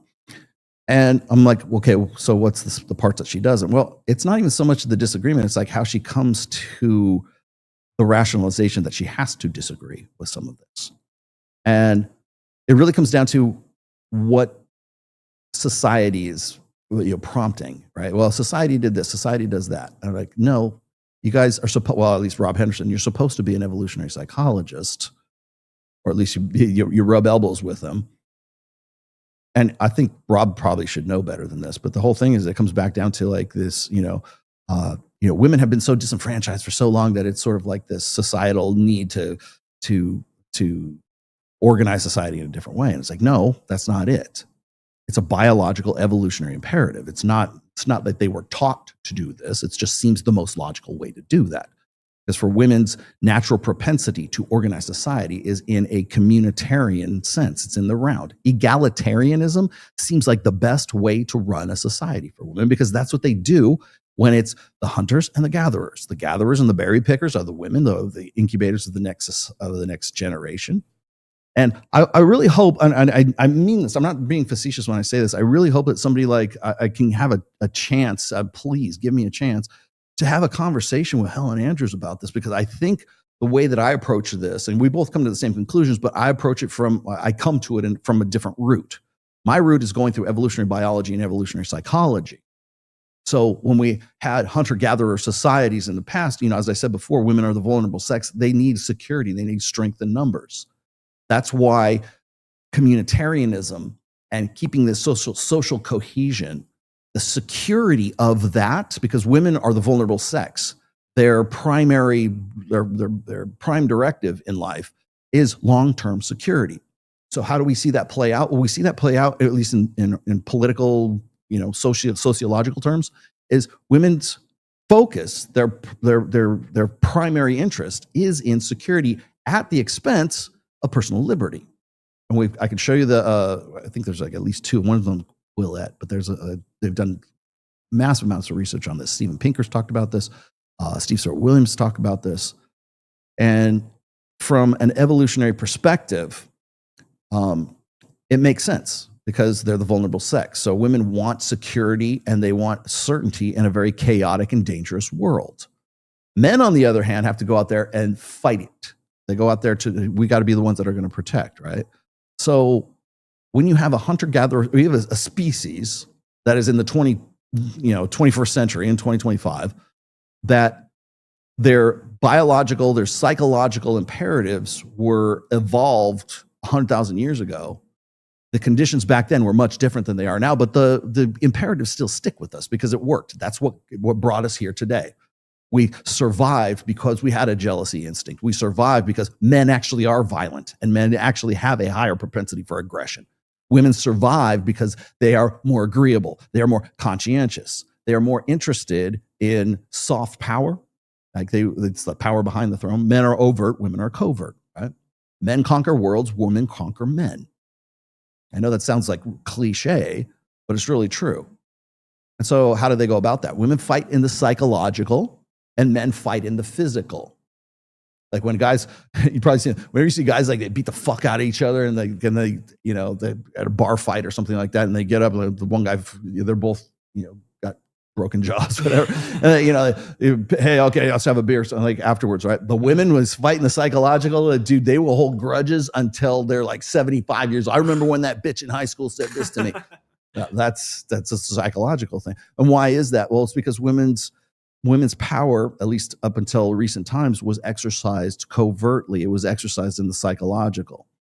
That's why when women get catty, they have gossip. They have other ways. They have other ways to destroy their enemies without their enemies knowing. They're the silent killers, right?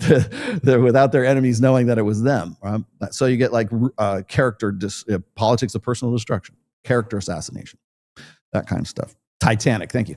But the point I'm making here is that there's men and women fundamentally run societies differently. When you look at the studies that they did on college campuses, where women, the female students, a women campus were happy to, or more of them were ready to sacrifice personal freedoms in favor of greater security. Men, on the other hand, are more interested, of course, in empirical truths. Women tend to be more moralistic, or they tend to be more emotional. Feels before reals is a very feminine way of running a society. And how do we even come to that conclusion in the 21st century? Is because since the advent of hormonal birth control and the sexual revolution and the subsequent power and empowerment of women and everything that sort of cascaded along the divorce industry, how marriage is done today, all this shit that we talk about on the Red Pill all the time, all that stuff stemming from about 1965 up to where we're at right now, all of that comes as a result of empowering women in society, in politics, in the workplace, in religion. And so now we're dealing with the aftermath of that.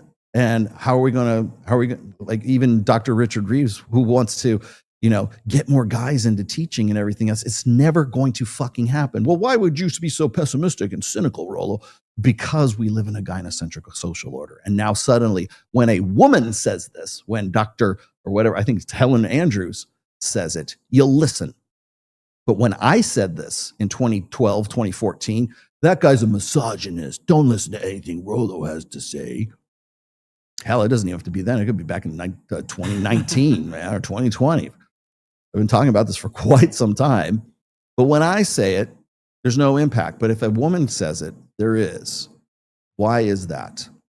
I thought the most ironic, so I was listening to the interview between, or the back and forth exchange between Rob Henderson and Louise Perry. And they were talking, like I said, they were talking about this. And the one thing they just don't, like, just goes right over their head is that guys in the Manosphere have been talking about this for ages. But when a woman says it, people think it's not a novelty. So if you look at women who have been involved in this space for a long time, if you look at Janice Fiamingo, if you look at Karen Strawn, if you look at Christina Hoff Sommers, all these people who were like very intimately involved with the MRMs, the male men's rights, men's human. We had to add the H, men's human, because they weren't human until we added the H. When you look at those women, they were not interested in the betterment or the advancement or solving problems for men. They were interested in using the MRM as a springboard for their own personal brands, which I dare say is probably what's going on with Helen Andrews as well. So that's why I have to be a little bit skeptical of that. But the thing is amongst all of those, you have the men's rights activists, you have their issues, you have all this stuff that's going on in those organizations. And those guys think that we'll be able to broadcast and get our message out there to a greater audience if we trust these women to be our spokespeople for us. But the sad truth is that in a gynocentric social order, only women could be your spokespeople because no one will take you seriously as a guy. If I'm Rollo Tomasi and I'm saying exactly verbatim, word for word, exactly what Helen Andrews is saying, I don't get to go to TPUSA. I don't get to go to whatever conservative think tank she's speaking at. I don't get to be a member of the society, the Brookings Institute. I don't get to be a senior fellow at the Brookings Institute. They don't hit me up and say, Rollo, we'd like to give you this, illustrious professorship emeritus at this place. I don't get that. They tell me to go fuck off. They go and grab all the stuff that they want out of the fucking over the gate to grab all my shit. And then they'll use it. They'll happily use it. But I can't say that because I got a dick swinging between my legs. These other people have tits and vaginas, so we're going to take them more seriously because women are wonderful. And then that brings me to one other point. And people are going to go, well, what about Cassie J and the Red Pill movie? Wow, you thought I was going to miss that. I didn't. So when you're Paul Elam and when you're these guys from like A Voice for Men and everything like that, your imperative really is to grow your brand. But let's just say for sake of argument, it's to sort of get the message out there. We trust women, film producers, like Cassie J, who like people go, who is he talking about? Who's Cassie J? Cassie J was the director and the producer and the writer, I guess, too, of the Red Pill movie called The Red Pill. And one thing that people don't know about that movie is that you would never even know who they are if it had not been for Mike Cernovich and Milo Yiannopoulos, because she couldn't afford to get the money to have it distributed in a major distribution. So who did she appeal to? to have the movie put out there. The Manosphere. The red pill guys. The red pill guys that up until recently, the guys in A Voice for Men and well, MRAs in general, really just hated, probably still do hate us very much today. But then you had Mike Cernovich put down $10,000 so he can get a credit in the movie, saying, "Oh, I'm a film producer now." Or Milo Yiannopoulos put a good word in for Cassie J on him, because that was when he was at the peak of his popularity back then. And that's how you know them. And what happened? Exactly what I said would happen. Cassie J used that as a springboard for her career, and now you don't even know who she is anymore. In fact, people probably are wondering who the fuck is Rollo talking about right now. But again, it's the only way that message gets out there is if a woman tells the story, because a man cannot tell that story. This is I can't stress this enough, because people are going to say, "Oh, well, Rollo, you're just crying, or you're just complaining, blah, blah, men. Men have all the power. Everybody knows men have all the power." No. What I'm pointing out here is that how scary and how frightening it is that you as a man are silenced. You have duct tape across your fucking mouth, and you don't even realize that you have it. You can't say certain things that women can, and they're in your interests. They're things that you would love to put out there and broadcast, and you will never have the audience saying exactly the same thing that Helen Andrews will have. Rob Henderson, "Oh, I got that guy Rollo on mute." I'm saying exactly the same fucking thing. Because I'm a dude and she's a chick. That's why. And that's as simple as binary as I can fucking make it. So the one thing I need to stress in all this is because I was looking at Rob Henderson's article. It's really actually pretty good. You should I'm not shitting on it. I think you should probably go listen to the discussion between him and Louise Perry, who will probably never talk to me. remember when I showed you that video, and I forget the name of the lady who was interviewing Rob, and Rob was like, "Oh, I know. There's this guy, Rollo Tomasi, I don't know anything about him. I have him on mute, but let me tell you for the next 45 minutes, everything you need to know about Rollo." That chick who was like, she was like, "Maybe I should have him on the show." Still waiting for that call. Hasn't happened yet, but I think she has been on, or should say, Helen Andrews has been on that same show. So Helen gets to go on there and tell the same thing, but Rollo does not, because Rollo's a dick. I don't know. Rollo has a dick. Yeah, we can't have him on. We can't have him come in here.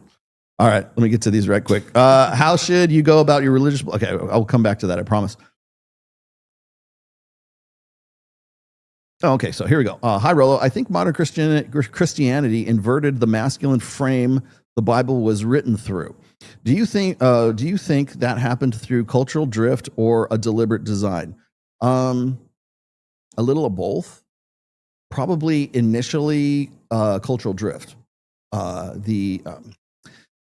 Where I pick it up in this book is at the sexual revolution, which is just right after hormonal birth control. So you had a technological invention, a technology of HBC, right? Hormonal birth control. That spawned a social movement. That spawned I think it was even in the one of the theories. I'm glad you brought this up. One of the theories that Rob Henderson and Louise Perry came up with was that the reason why we have a gynocentric social order today is because old white boomers gave up the power, gave up their patriarchal, God-given divine right of masculine authority for pussy. And I think they're right. I think they're kind of right, but I think they're doing it because they want to shame old white men, right? That's what they're trying to do. Because everything to Rob Henderson is elitism. Everything is a luxury belief. And I would question the veracity of that, of everything being a luxury. Like who are the elites? And in what context? Because I can take you to Zook on a Friday night, and you know where the elites are? they're behind Dead Mouse at the DJ. What is the context there, right? If the context is Zook, a nightclub in Vegas on a Friday night, there are the elites that are behind the DJ booth, and then there's the rest of the plebes that are out there jumping up and down in the audience, right? I mean, I can put it in those terms as well as, cultural elites and rich and everything like that. And so I think it's kind of a little bit more, and I think he needs to understand that it needs to be a little bit more less ambiguously defined. But so they're saying that I'll get to that in a second. But they're saying that, one of the reasons why, and I've heard this before, it's not just from old white guys. I heard the guys on the internet and guys in the Manosphere say the same thing. It's like, men have all the power and we can take it back anytime we want to. Right? Even Andrew Wilson was talking about, when we talk about rights and how rights are just sort of like this made up bullshit that we just sort of stick to as principles. But rights only exist if there are men to enforce those rights. And how do they enforce those rights? With violence. That's how violence is. And I'm going to quote Starship Troopers here. Violence is the ultimate authority from which all other authority is derived. And Robert Heinlein, when he wrote those words, he was a contemporary of Isaac Asimov and Arthur C. Clarke and Gene Roddenberry and stuff like that, who are way, way more liberal and touchy-feely, kind of shit. Like, not Heinlein. Heinlein wrote Starship fucking Troopers is what he wrote. And he was very much pro-military and understood that for you to be a citizen, you had to have skin in the game, right? That meant military service or some other form of skin in the game. And that voting itself, your right to vote, your fundamental right to vote, is an act of violence if you distill it down far enough. Because what you're doing is you're voting for certain things to be enforced by men who are going to get violent if you don't do those fucking things, right? So it's enforced with military force, it's enforced with men, it's enforced with policemen. And so rights only exist, materially, practically, tangibly, when there are violent men who will enforce, like if you don't obey the rules, there will be punishment due. And we will either seize you and put you in jail, or we will put you to death, or we'll beat the living fuck out of you, whatever it is, right? Frontier justice, I guess. And so that the rights kind of thing is interesting because it's like all the conversations he's ever had with women has been like, well, they think that rights are just some like pixie dust that like fall out of the fucking. Even Tim Pool subscribed to that too, where it's like, well, rights are God-given divine rights. Like even Andrew still wants to tag it to. Rights are only known through God and a higher power and stuff like that. I'm like, no, rights are a social equalizer too. Right? There's the principles and really, what are rights? They're best practices, right? Based on our understanding of human nature. Rights are very red pill when you think about it, right? But they still have to be enforced. There has to be an empirical, real world application of those rights. And that comes through men being violent. I got to you already. Oh, so anyways, to answer your question, thank you for the $20 since you're the high bidder at today's show. You'll get one of those. Do you think it happened to cultural show? I think it's a combination of both. Because once the ball got rolling, then interested parties came in. What you're asking me, can we skip to the part where you say it's the Jews? Okay, we're going to stop right there. People will tell me, and I will give this to you one more time because I think it's pertinent for the conversation today. But people always say, doesn't Roland know that the Jews were behind feminism, or the Rockefellers were behind feminism, or the Bolsheviks and the Marxists were behind feminism? And I was like, well, that may be the case at certain points in history, that there might have been influences into the movement. The influence and the movement, those influences would mean fuck all if the movement hadn't already been going. And that's why when I talk about feminism, I don't talk about it in waves, because I don't think there are any fucking waves of feminism. There's not the good feminism of the suffragettes, and they got women's rights, and they got the vote. Aaron Clarey would go and say it in these terms. No, there are no first wave feminism, second wave, third wave. There's only feminism. How it's applied or how it's broken up by world wars or the Bolshevik Revolution or whatever else, that's contextual through the course of history. But the same impetus that started in 1848, Seneca Falls, and what the fuck did the chick's name? Oh, somebody's gonna Somebody's going to give me the name of the chick. Anyway, that really the suffragette movement that started then until 1920 when the 19th Amendment was ratified. People want to say that though, that's the suffragettes. That's the first wave feminism. That was a good feminism. No, they were considered terrorists back then. They bombed police precincts and plotted assassinations. They were very racist too, I should say. Katie Stanton, that's who it was. God, now it finally came to me. Yeah, go do your homework on this stuff before you start like popping off about like, oh, feminism, this and that. There's if I refer to feminism from like the 60s and 70s, like the Gloria Steinem and Betty Friedan and all that stuff, that's what I call militant feminism, and that only came into that form of feminism only came into power because of one thing: hormonal birth control. And then you had the sexual revolution, and then you might have had, well, young white boomers, not 60-year-old, gave up their, and probably not even deliberately. They go, wow, we have this great new invention that we can go fuck chicks and not have to worry about pregnancy in the history of humankind. And this is groundbreaking. This is the most radical invention ever created by human beings. We can fuck and we don't have to worry about pregnancy. And the little ladies want what?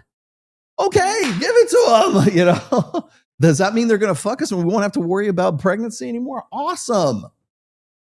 Yeah, was the guys thinking with their dick? Yeah, they weren't old white guys. They were young 19-year-old guys at Woodstock. They wanted to fuck and smoke a lot of weed and do LSD and shrooms, man. Didn't know what ayahuasca was back then, I guess. But yeah, I mean, men abdicated their power. Yeah, but it's not like they all got, hey guys, come here. We're going to get around this table here. Now, there's this new thing. It's called the pill. And I think we should all just give up some power so we can all get laid. What do you say, Joe, Robert? What do you say? Oh, yes? Okay. All in favor, say aye. Aye. That didn't happen. It just, that was the natural progression of it, right? And so when you say, well, what about the Jews? What about the Rockefellers? Yeah, they were involved because they saw the movement and they go, hot damn, we can make a lot of money off of this. Let's make porn. We could tax two incomes. But it had to have been going before they can come into it. They didn't start it.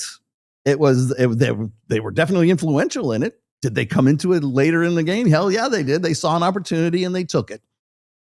And we're still doing it today. Any new technology, man. Remember when VHS and Beta were going at each other? You know why VHS won? Porn. Laserdisc. Yes, Laserdisc. What the fuck is that? Yeah. The internet. How can we use this for porn? was it the virtual reality? How can we get our dicks sucked? AI. How can I get my girlfriend's face on that chick right there? My ex. I really wanted to suck my dick. How do I do that? That's what we are. That without the nuts and bolts, without the nuts and bolts, without the biology behind it, none of that work. If the Rockefellers would give fuck all about the feminists if there wasn't some sort of like way they could turn a buck off of it. And I'm just using them as a name that's been thrown out at me over the years. Well, people are OnlyFans. OnlyFans. I don't you know a Jew owns OnlyFans? Yeah, but it's not like the guy's all okay. How can I fill shekels out of these young girls' pockets? They saw an opportunity. They jumped on it. If it had been me, just 5'11" white supremacist Norwegian or the Danish Viking, would you like OnlyFans more? Well, at least it's Rollo who owns OnlyFans, not the Jews. Yeah. Oh wait, I got that. So was it a deliberate design? I think a combination of the both. Am I correct to deem women's religiosity to be insincere because the preeminence of hypergamy?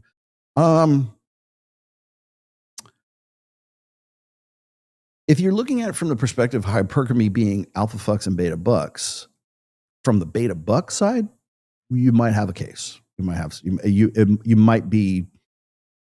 As I said before, women want security, and that security is rooted in their mortality. Okay.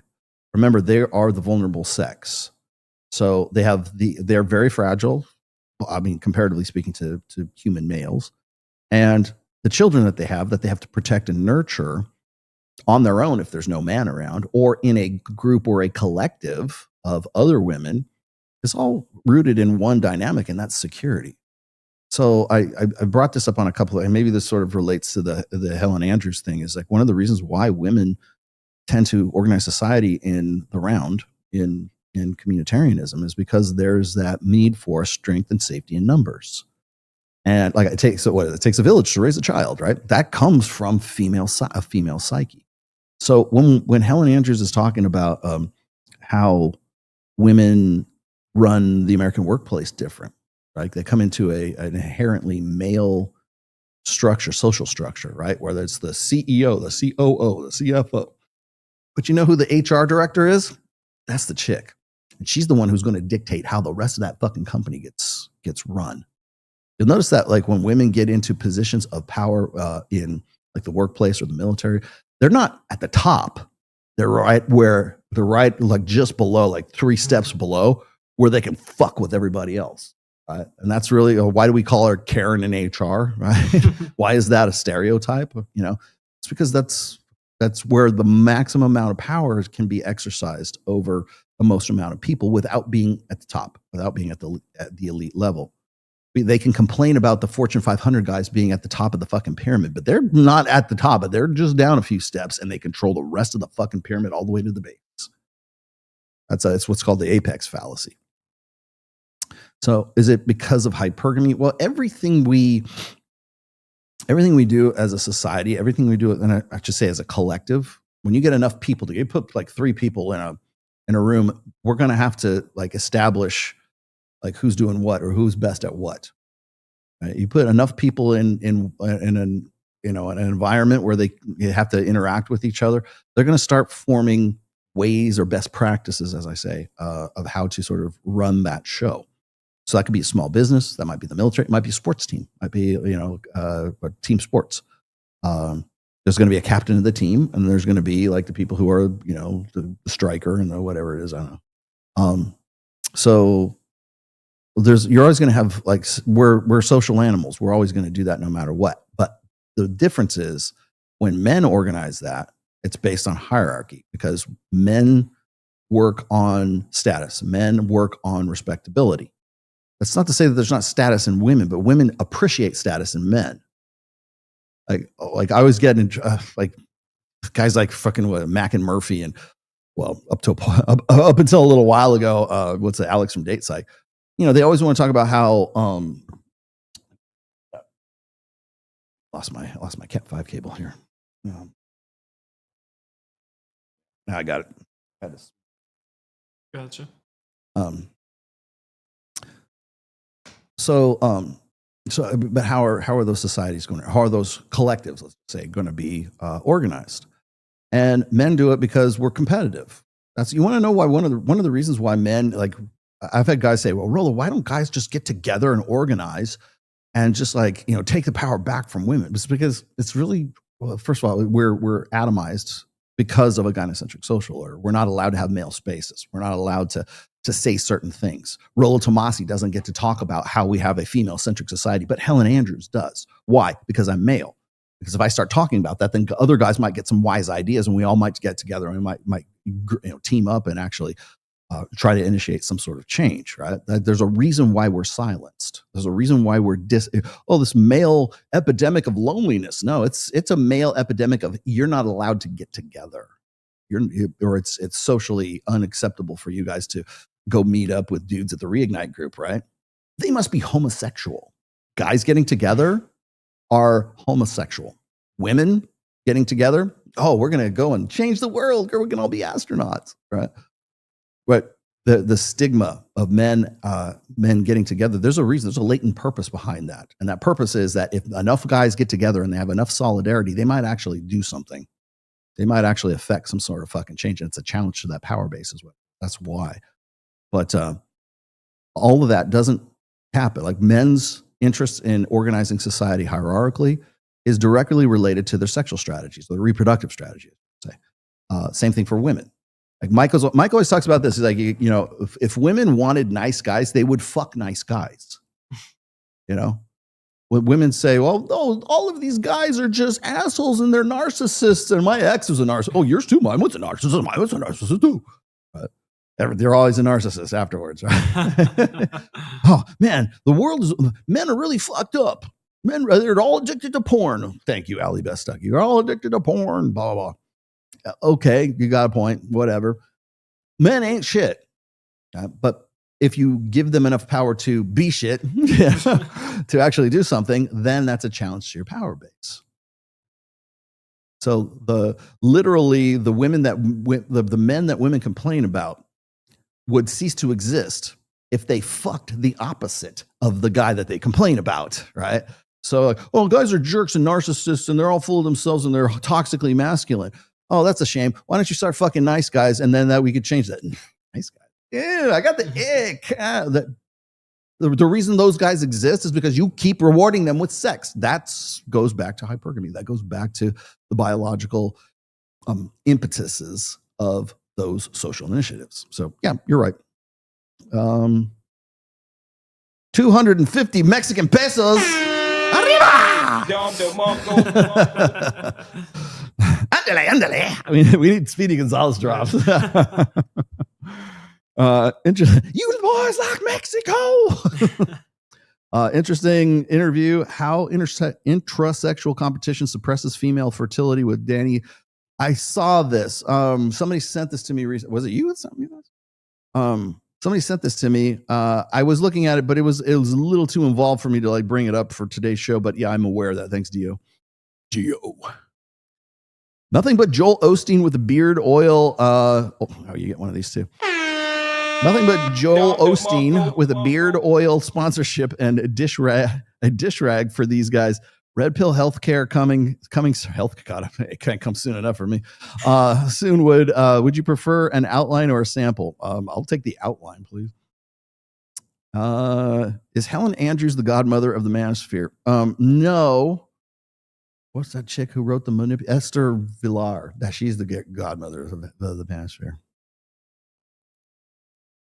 Is DE Christianity life a satirical account? No, it's not satirical. It's an aggregate of these videos that this guy or whoever it is.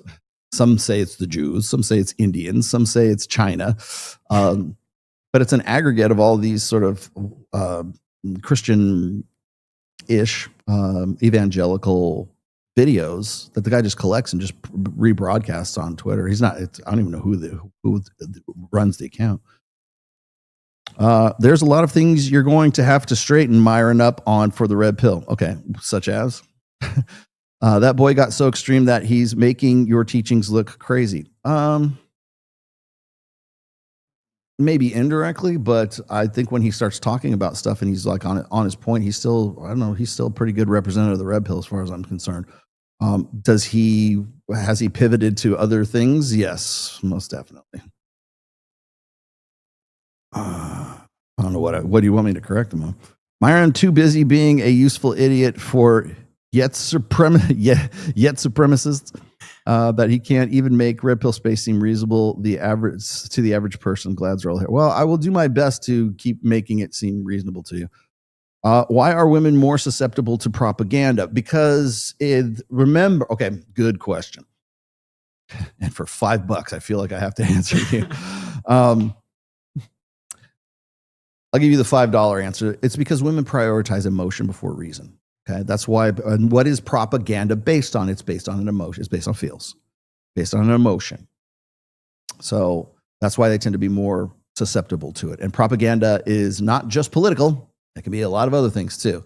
Women tend to be way more susceptible to emotional purchases, impulse buys. Let's see, designer fashion, like status products. Why? Because it gives them a feeling. A Prada bag is not any more useful than something you buy at Walmart, but the Prada bag makes women feel a whole lot different than the one they got at Walmart. So, female PhDs cancel controversial research. Yes, they do. Thank you for that.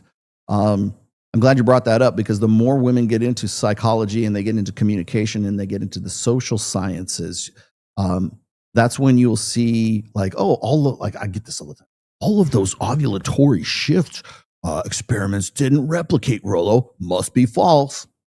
Well, who did the replicating? Who tried to replicate them? Well, female researchers. Yeah.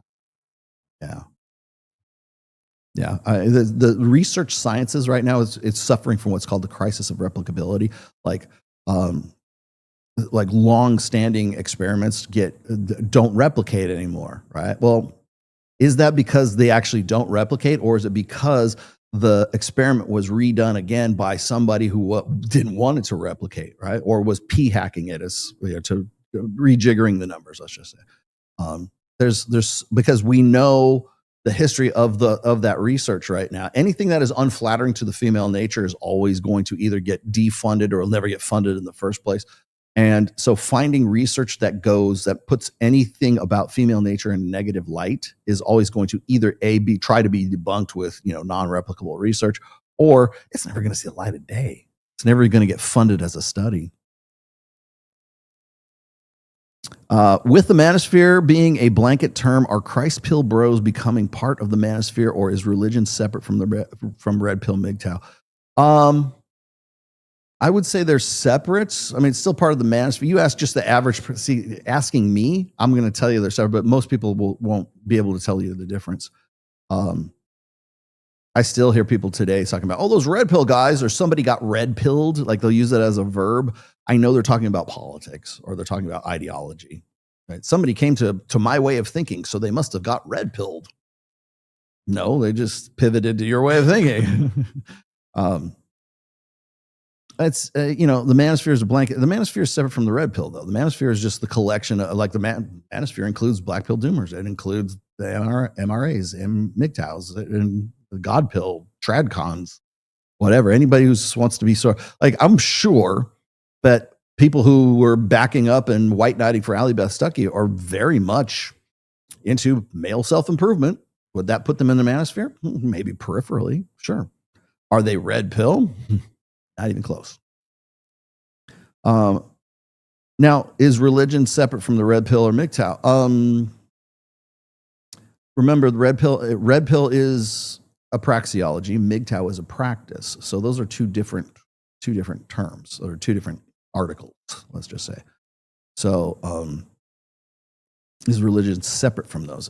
I think that, again, there's aspects of it that are separate, and there's aspects of it that can cross over. Hey Rollo, what impact do you think feminism will have on the infrastructure in the future?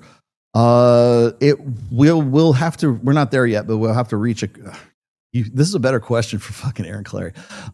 We will reach a critical mass at some point. Like it'll collapse under its own weight. We're kind of seeing that kind of on the fringes right now, because feminism is based on what should be, what ought to be. And feminism is founded on the 4 pillars of sort of wokesy leftist thinking, right? Those 4 pillars are the blank slate, social constructionism, emotionalism, and egalitarianism. And those are like the 4 legs of the stool. And if you knock out 1 or 2 of those, the whole thing crashes down. Knock out all 4 and it definitely crashes down.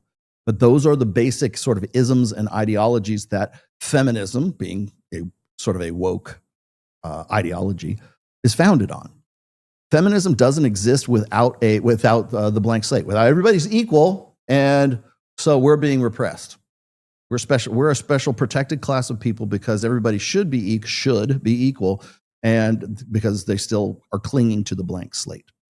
The blank slate is a very Enlightenment era way of thinking about human nature. We don't today. We know the blank slate is horseshit because we have plotted the human genome. We know the 4 laws of behavioral genetics.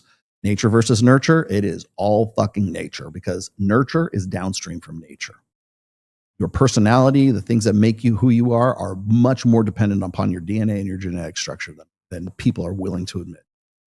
Eugenics and all this other shit. Like that doesn't. It's not a death sentence, but let's just be honest. When we look at how our genes affect us from personality or on a bi-gender basis, then women are fucking different. But not to the blank slate. and not to the societies that were built on the principles, like Enlightenment era principles that depended on the blank slate. Everybody's created equal. Well, we're all equal under the eyes of God. That whole thing, that comes straight out. There's nothing, you won't find that in the Bible. You'll find that in what, John Locke. You'll find that in Enlightenment era thinking. You'll find that in the Constitution. That's what it's based on. A lot of our Constitution and a lot of what we consider sort of like the founding documents of this country were all based on Enlightenment era thinking, which was fundamentally built on an inaccurate or less than accurate understanding of human nature.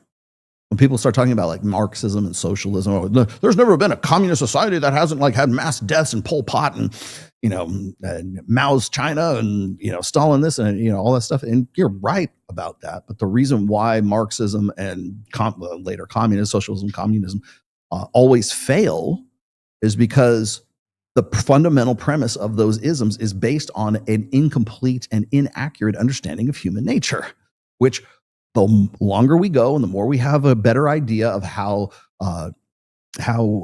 our personalities and how our natures are constructed through genetics, through evolution, through conditions and stuff like that, we can come to a better understanding of how we should probably organize society in a much more efficient and much more pragmatic way. But we're never going to do that because we're too strung out on the blank slate in our religion. We're too strung out on social constructionism being bootstraps, personal responsibility, which tradcons love. Free will, for example. We've been questioning free will for a while. Now, I'm not saying I'm anti-free will right now, but we're asking questions that are really uncomfortable. And if we ask the wrong questions, it means, you must think or you must endorse the lack of free will. And so therefore, if you kill off free will, then now you kill off personal responsibility. The devil made me do it. It's not the devil made me do it. It's my genetics made me do it. My selfish gene made me do it. I can't help it. This is just how I am. This is just how my white genes make me think, or my black genes, or my Latino genes, or whatever it is. Right? I still believe in personal responsibility. Just throwing that out there. But asking that question is really difficult for a lot of people whose identities are fundamentally dependent on those kinds of things. And especially when those identities are formed by religions that are dependent on those things. So your $5 question here, is it going to, how it will affect on our infrastructure in the future? We will. Was it Scott Adams who said this, like from Dilbert, who's like, we promote our employees up to their highest level of incompetency, and then they fuck up, and then we replace them with the next guy who can like actually do that job. That's kind of the way I see feminism right now. It's the same thing as like when you look at all the derivatives of feminism or wokesy thinking or female ways of organizing societies, all tend to be based on like what should be, what feels good. We talk about feels before reals. Very easy to wrap your head around that. Women tend to make decisions and base legislature and create laws or whatever, make rules for the greater good that are based primarily on what will make the most amount of people feel better. Not what they need, not what will benefit them in the long run, generationally even. It's just, that's why we have cancel culture, right? That's why we don't allow Myron Gaines to speak at certain colleges, because what he says might be hurtful. It might hurt our feelings. Well, the reason why he gets canceled is because feelings preempt information, empirical facts, studies, things that might be a punch in the face to you. It's reality crashing in on what you think, what you feel ought to be a certain way. And so what will happen is in the future, structurally speaking, we'll get to the point where it will collapse under its own weight. So, like I said, it already is right now, because when we look at, like, say, the number 246th ranked male swimmer is the number 1 ranked female swimmer in female swimming, because he feels like he's female this day. And what that is, all that is just empirical reality smashing headlong into the let's make everybody feel good.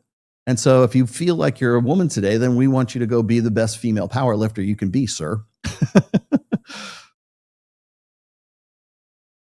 Rolo, what's up with Pearl trash talking you yesterday on her live? I have no idea because I don't watch that bitch. You must be living rent free in her mind. I'm always living rent free in her mind.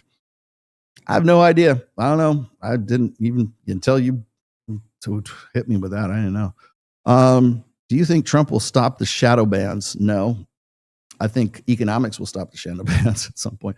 Anyways, let's get down to it. I've been far too remiss in all of this. Yeah, we're at the top of the hour. I'm going to play. Where'd it go? Where is Abby?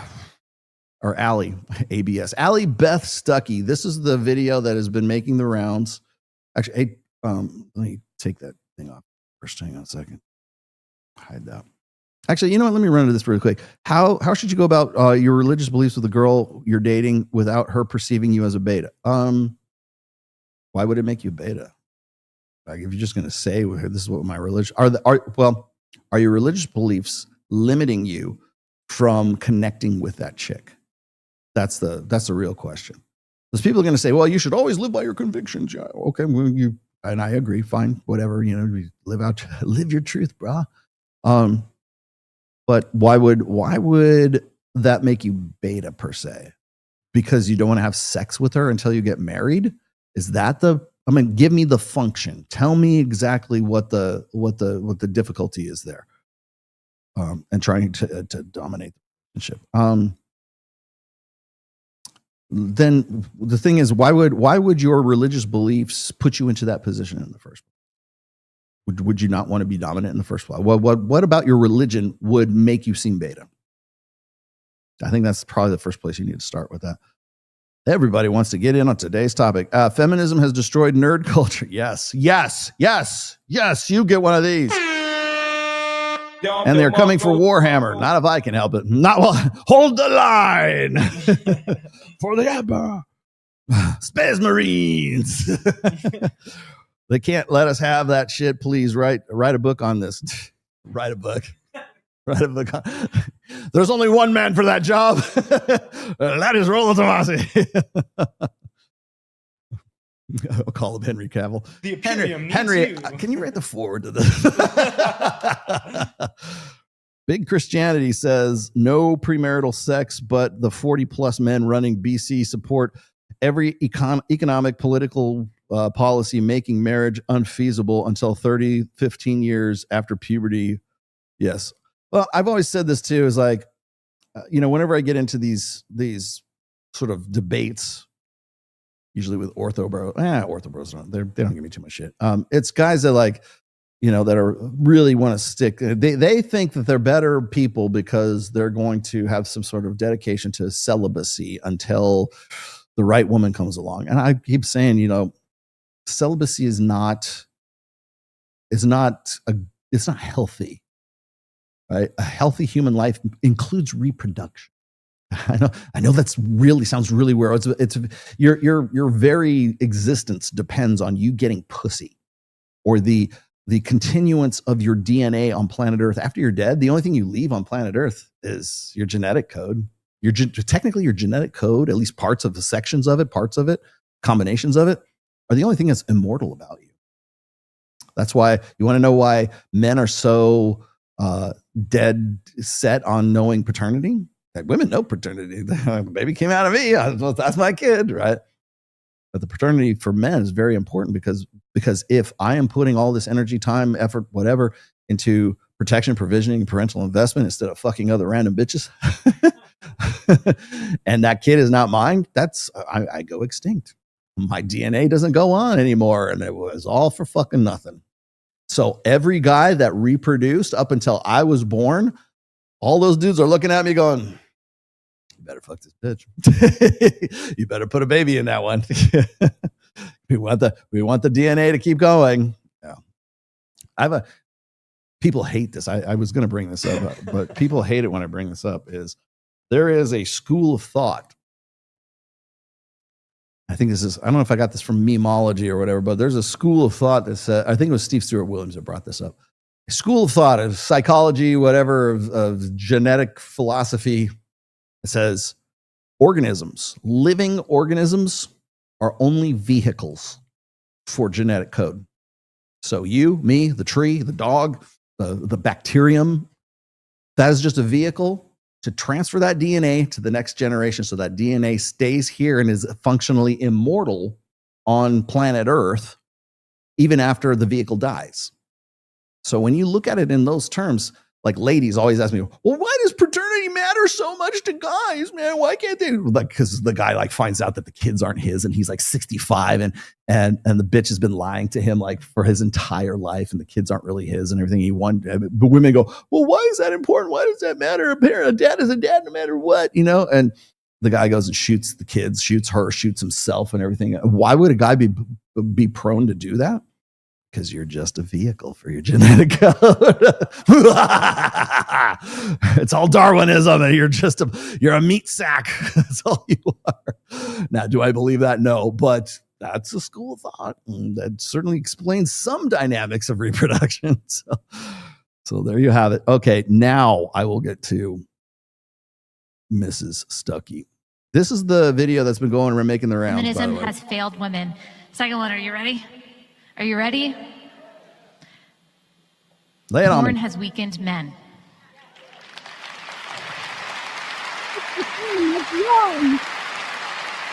And you know, Charlie was so good at talking about this and so good at talking so courageously and sternly and clearly to the young men. Here's what we know about porn and why it is so detrimental, not only to men, although it disproportionately affects men. Porn objectifies women and children. It commercializes sex, which is a gift from God for a married couple between one man and one woman, and it glorifies violence. Number one search for women, violent porn. Women seek out violent porn at an order of magnitude more than men do. In fact, men hardly ever look up violent porn. It is women that look up violent porn. Just to clarify things. It creates addiction and shame. It destroys marriages. It ruins your perception of other people. It is the legal loophole for sex trafficking. It is evil in every way, and it will destroy your life. And this is what I would want to say to men, and I hope that you hear it from strong men in your life, that men, we need you.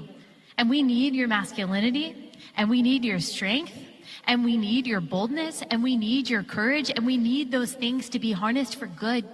Okay, good. Women, we need you. We need your femininity. We need your nurturing. We need your insight. And we need you to fuck us on a regular basis. So we need your pussy. We need your tits. We need your ass. We need your enthusiasm in bed. We need your genuine desire. You want to combat pornography. I can only think of one way to do that, and that's to make porn less appealing than the actual real fucking thing. So when we're talking about pornography, again, here's the thing is I pointed this out, and I would be remiss if I didn't say this, is that pornography has prolonged more marriages than it has ever destroyed. Now, I've written that on Twitter, and people go, oh, Rollo's a dirty coomer. Rollo thinks porn is good. I didn't say that. I just said it is prolonged. In fact, if anything, that's a bad thing. It's prolonged more marriages. Because it's the first recourse of a guy who's in a sexless marriage. Ladies, answer me. Okay, ladies out there, only ladies get to answer this question. You can answer it in the chat or the comments or whatever else. Would you rather your husband, you're in a sexless marriage, you don't want to fuck your husband. Would you rather your husband jerk off to porn on a semi-regular basis to like get his needs met? Or would you rather him go once a week to the Thai massage place and get a tug job every Thursday? Which one would you like the best? You have a choice of the two. He can rub one out on on Pornhub, or he can go down and get a tug job at the local Thai massage place in Vegas. Which one would you rather he do? Bunny Ranch? Because he's got to get it from somewhere. But see, the thing is when one of the things that I really kind of rubs me the wrong way with this sort of pontificating. I don't disagree with what she has to say. I've said it's in this book. There's an entire chapter dedicated to sedations. You know what the first sedation is? Pornography. The first thing. More guys struggle with porn addiction, porn habits. It's not an addiction. It is a habit. It is a habituation is what it is. You can stop jerking off. Okay. It can be done. You can stop drinking. You can stop doing drugs. You can stop fucking playing video games. It is entirely within your power to do all of that stuff. Okay. It is not an addiction. An addiction is heroin. An addiction is you have a chemical dependency on something. So let's cut the bullshit because this is just therapy speak, and I'm sick and tired of this crap. Okay, we say, it's dopamine addiction. You need dopamine. Dopamine is natural. Dopamine has a purpose to it. Can you become addicted to gambling? Yes, but it's a habituation. Can you break that addiction? Yes, then that's what it is, right? So let's look at things in a more like fundamental, practical perspective. Habituation versus addiction. That's number one. Number two is this: is it a sedation? And you've heard me say this so many fucking times I can't even remember. Pornography is a sedation. Smoking weed is a sedation. Drinking to being an alcoholic, that's a sedation. What is it? Bed rotting. Hey. Yeah. Are you bed rotting? Why are you bed rotting? Oh, I just sit here and I'm doom scrolling. Doom scrolling. Your sedations can be a great many things. Food might be your sedation. Your mindset can sedate you just as much as pornography can. You have some sort of like loser, cynical, black pill, nihilistic, despondent mindset, or you are that way as a result of that mindset. That is absolutely a sedation. It keeps you from doing, it keeps you from growing, it keeps you from getting out of fucking bed in the morning. It's sedation. But pornography is most definitely a sedation. Keeps you from being creative. It's creative for you. Like, why would you want to go out and I don't want to go Sarge Girls Rolo because they're all cheap hookers. They're all whores. The juice isn't worth the squeeze. I'm gonna go even Passport Bros. Someday I'm gonna have enough money to go to Thailand.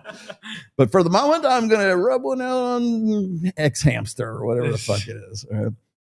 Yeah, I know all those fucking sites. Yeah, I thought it was funny too because like, who was it? Somebody was saying some shit. I think I was responding to somebody who was talking about like pornography. I go, you realize that you're posting this on a platform that wouldn't exist if it didn't allow for hardcore pornography on it. Twitter allows hardcore pornography if you go looking for it. But I'm not suggesting you do. Tumblr does not. Tumblr, what's that? Exactly. Tumblr used to. Used to, yes. Yes, they do not allow it. Now, are there other platforms that are successful because without it? Sure, of course. But there's a reason why Twitter is where everybody goes to give everybody shit. Right? It's a one-stop shopping for your dopamine addiction and for your porn addiction. You don't even have to leave the app. You can get dopamine outrage and you can go jerk one off. The same app, man. You need for post. God bless Elon Musk. But see, wait, hold on. Oh, this is here you go. Here's that attention you wanted. Glad you brought this up, Mr. Abraham Gallegos, because the moment I go and I say that Twitter exists because of hardcore pornography, Rolo must be endorsing hardcore pornography. No, I told you a fucking fact. The fact is this. Twitter has hardcore porn on it. It is popular because it allows hardcore porn on it, right? It's like, why did VHS beat out beta? Because they standardized VHS in the porn industry. Why is the internet a thing? Why did it jump up to such stature really quickly? Because you could see fucking naked titties on it. That's why, like, remember when, I don't know if you remember these days, but I can remember back in the cable TV days where you get Spice Channel or Playboy Channel or something like that. It wasn't even hardcore porn. It was just like softcore porn. Girls Gone Wild. And it had like the Scrambler. And I knew guys who were like in high school or in junior college or something like that. They would like become amateur fucking cable repairmen to try to fucking figure out how to de-scramble the Spice Channel, because it was just one little chip or something. Like you pull a chip or you did something to it. I don't know. But like you would like that's the impulse. Did it exist? Yes, it exists. I'm just telling you it's there. Mike says it this way: just because you're an oncologist, a cancer doctor, and you study cancer does not mean you hope people get cancer, okay? You're not pro-cancer because you're an oncologist. I am not pro-porn because I just told you a simple fact. Twitter allows hardcore porn. Pornography has prolonged more marriages than it has ever destroyed.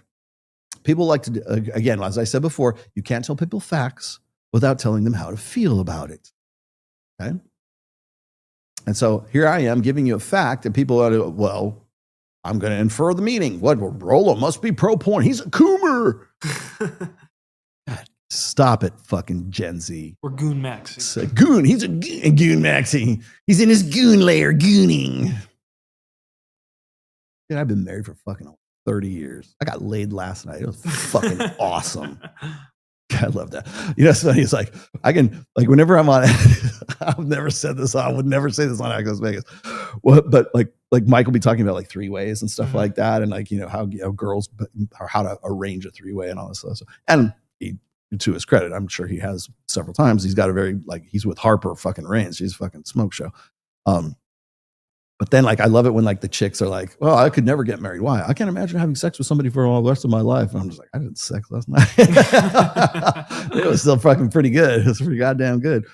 You know, you get to a point where it's like, you're pretty, you know, your wife's body, you know, your husband's body, you know what's going to happen. That leaves a lot of room for creativity. I mean, if you are into that person, and that's what I wanted, that was the main point of I was making with Allie Beth Stuckey, is one of the, well, you know what? Let me let her finish here. It's almost done. Yeah. We need you to be solid pastors. We need you to be strong leaders. We need your voice. We need you to bravely stand up for the most vulnerable, to stand up for women and children and for the unborn, to raise a respectful ruckus for the things that matter. We need really strong men, and porn makes you weak. That's it. Okay, so that's great. Awesome. Are you ready to give up your rights? Sorry, I'm going to channel TFM right now. Are you ready to give up your rights? Ladies, you want those guys. Like, because here, the main reason everybody was giving Allie Beth Stuckey so much shit about that, I don't think necessarily what she said was necessarily wrong. The thing is it comes from a point of scolding men into being better men. It comes from a point of, well, you know, porn is dangerous. Porn is this. Okay, fine, great. I 100%, I would say she'll say it's evil. I will say it is counterproductive to your growth. Is that evil? Okay, if you want to put it in magic terms, okay, that's evil. But what does it do? It prevents you, it sedates you, it keeps you in bed, it halts you, it retards. You're a retard. It retards your progress. It keeps you from getting out of bed. It keeps you satisfied. I have a great post. I might have put this in book 2. What is it called? Oh, it's something about Mary, right? It's like remember how she had the jizz and she used it as like a thing. And the guy I forget who it was. He was telling the other dude like to flog the dolphin before he goes on his on his date, right? Because you don't want to go out with a loaded gun, you know. No, actually, you want the opposite, because that woman, God forbid, a woman actually think you might want to fuck her, right? Because your attitude is much different when you haven't jerked off and when you are. Your only way, if you say like, okay, I know it's November, it's no fap November.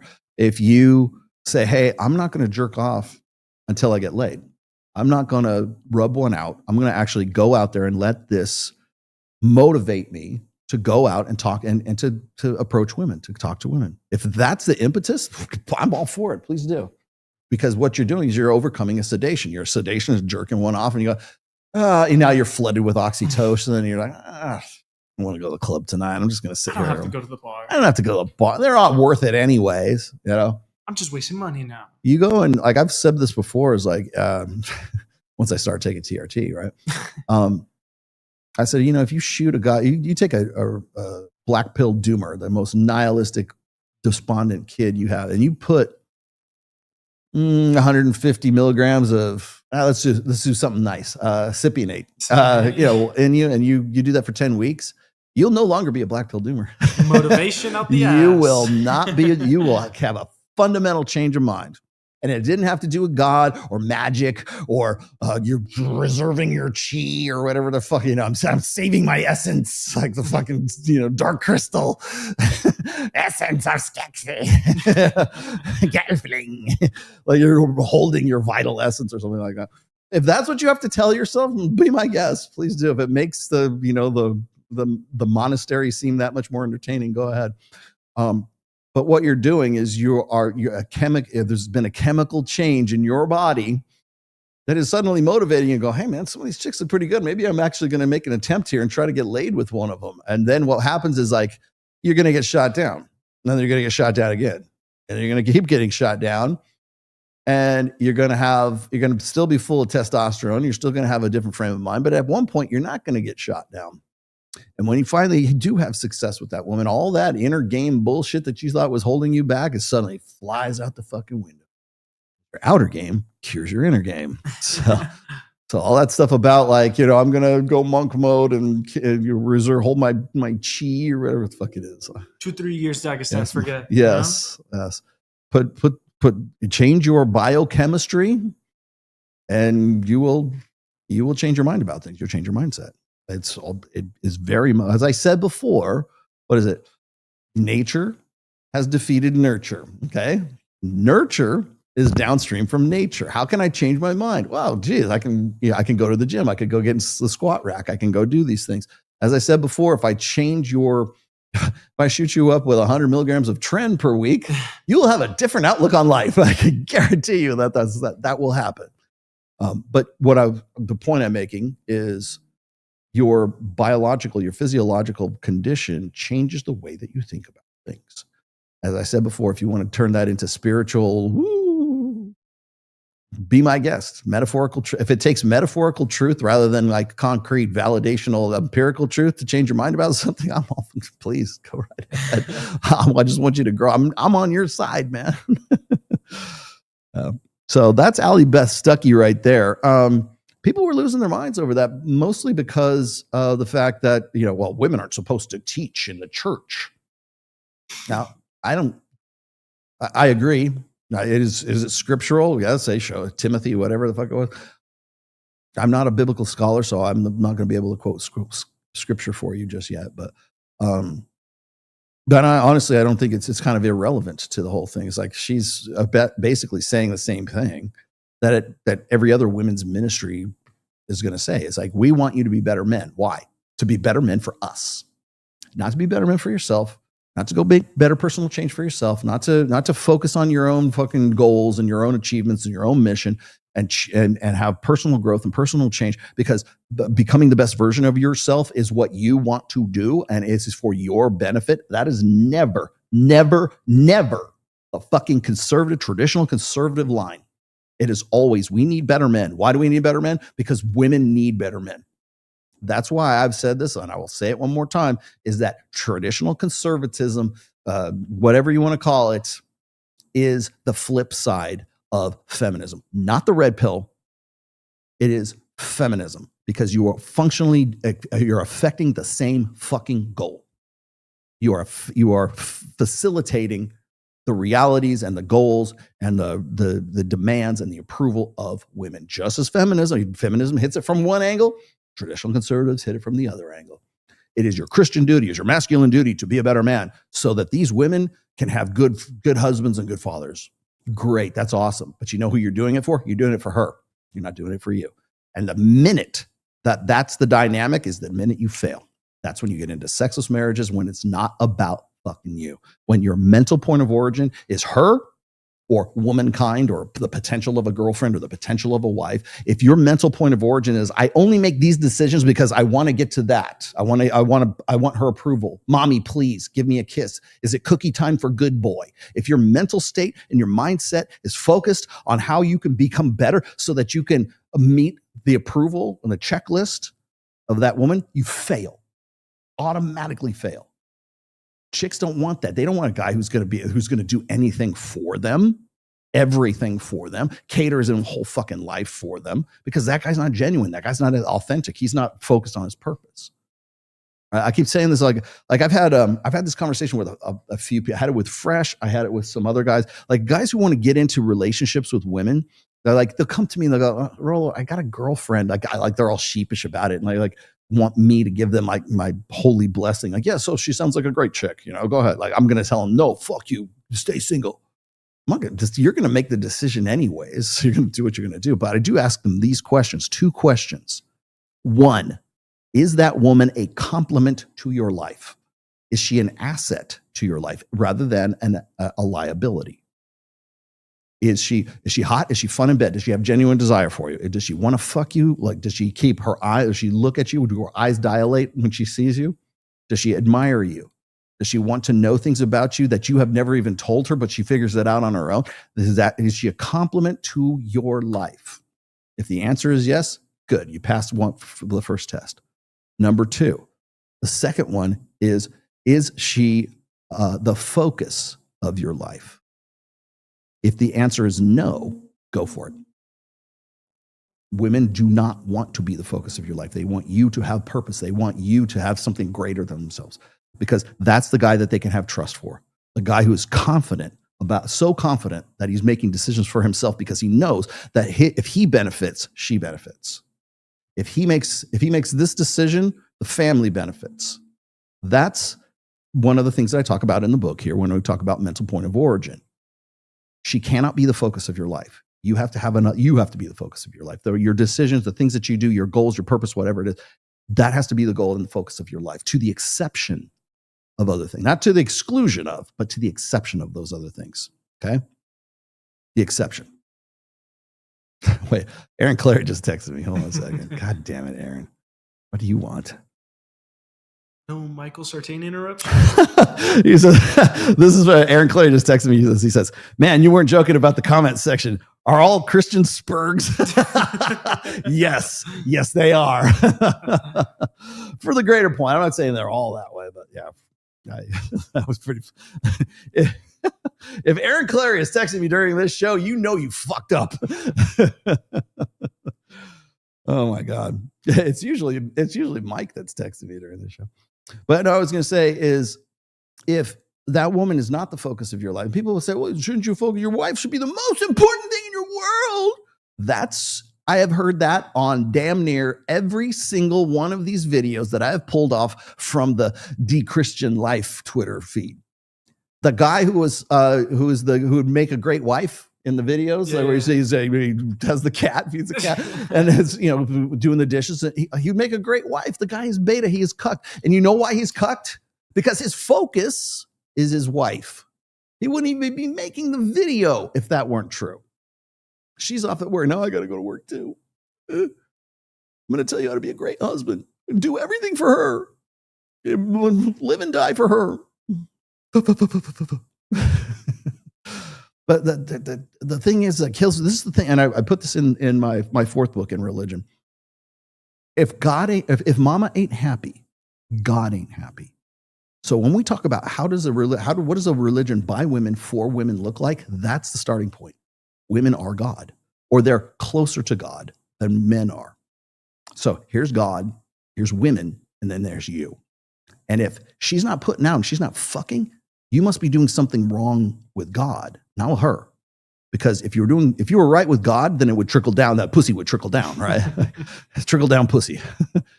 That's what it comes down to. If you're not, you will. I was locking horns with women over this. I said, if you would fuck your husband, porn would be less of a fucking problem. Whenever somebody comes up and says, Rolo, don't you know that we're below replacement rates for fertility, blah, blah, blah, blah, blah, which we've been below since 1975.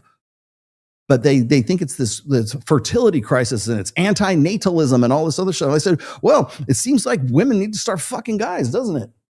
It seems like wives need to fuck their husbands more. Oh, porn is a scourge on society. Great. Okay, let's take it away. Guess what you're going to have to do, ladies? Fuck your husband. I would suggest doing it now before they ban pornography, because things are going to get a whole lot worse when porn gets thrown out, or even if they regulated OnlyFans. Wasn't like 50+% on OnlyFans married? Married men. It was more than that, yeah. even, I think. Oh, no. Yeah, it was. I thought it was like 90.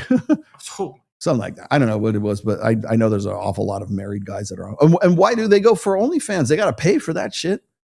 You could rub one out on fucking Pornhub anytime you want to for free. But how does Rolo know that? He must be pro porn. I have a lot of friends who are porn stars. But they know just as well as anybody else that I've said, and I will say again, that pornography is sedation. But why is OnlyFans so seductive, so immersive, let's just say?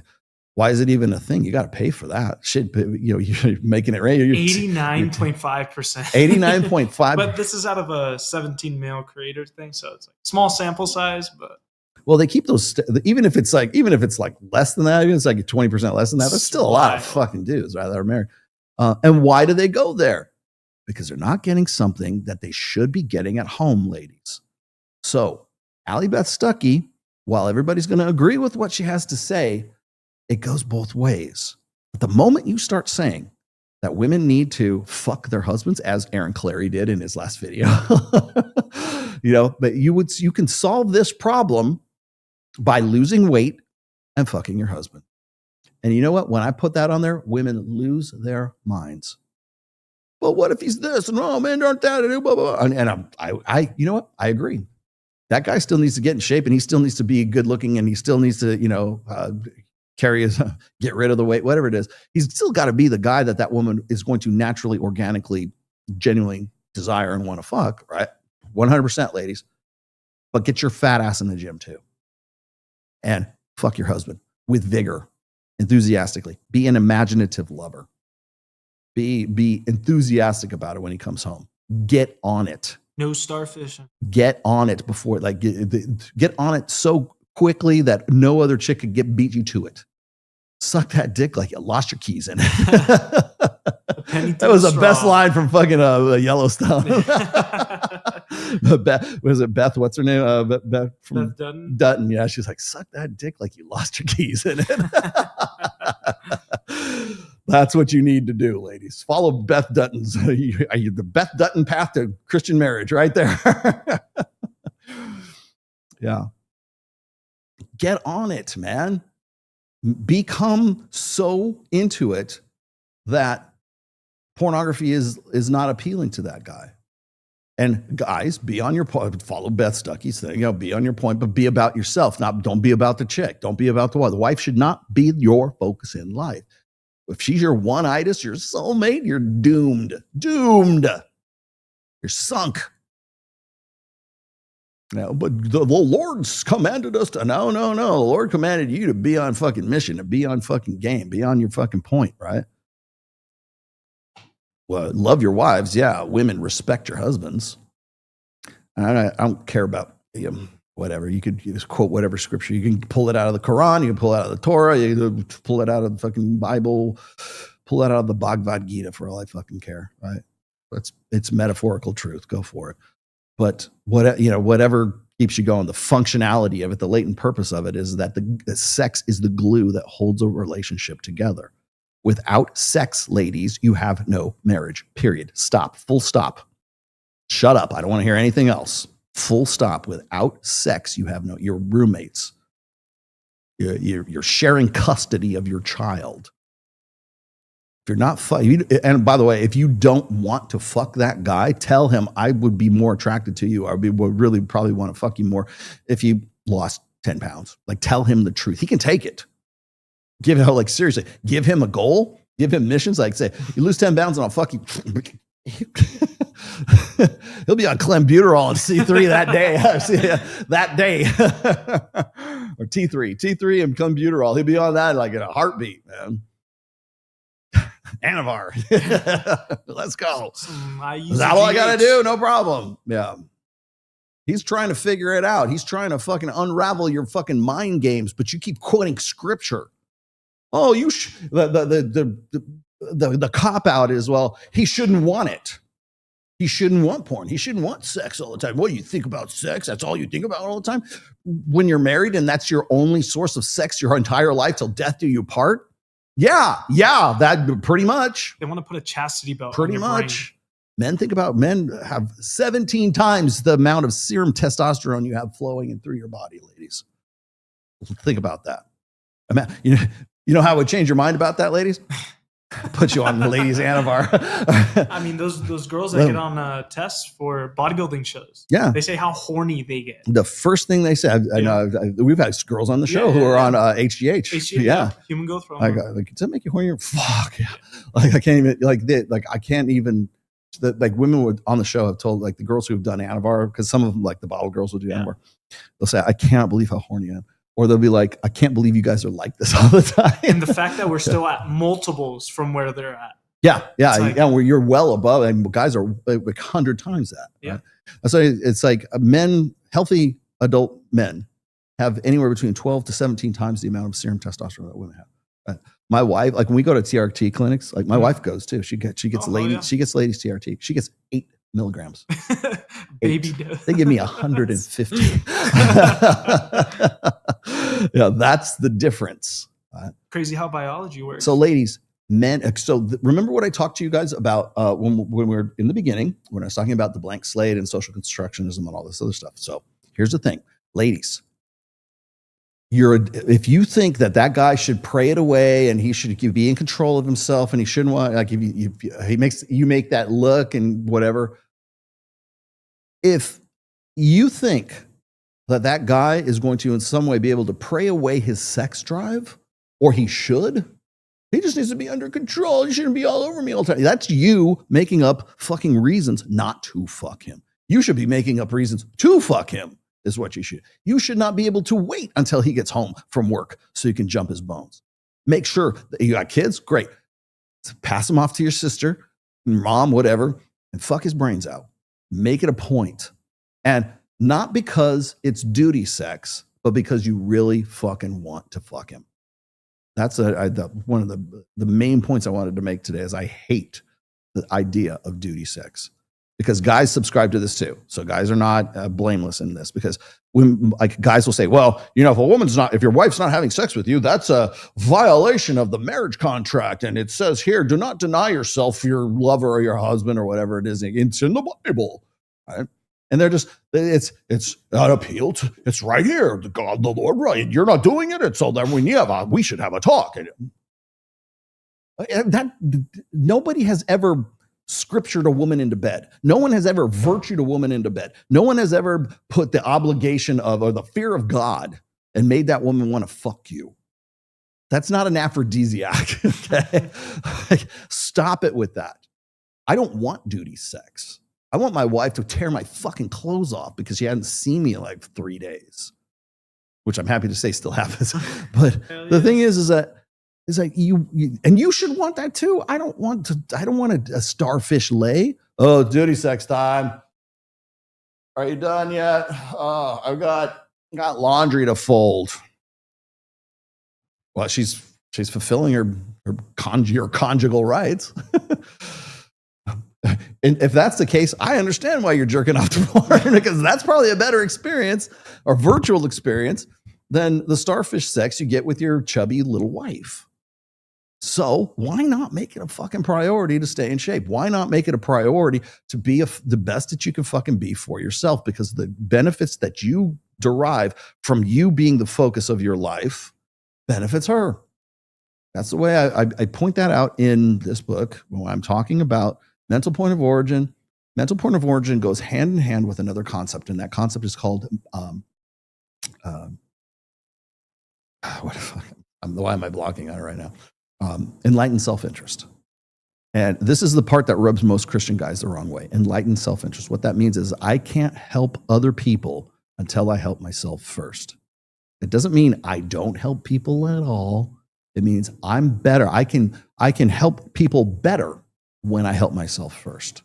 So if I can trust myself, I'm confident in my abilities, I can generate options, I can generate money, I can generate good tidings because I made the decision to do these things, irrespective of what my wife says or the church says or anybody else says. And I know that if I go forward and I can prosper, and I do prosper, guess who benefits from that? My wife, my dogs, my mother-in-law who lives with us, my daughter who I still pay for certain things for, or I mean, in the long run for sure. But Sam Bada makes money off of my first 3 books. You know why? Because I make good fucking decisions, and now he's a beneficiary of that.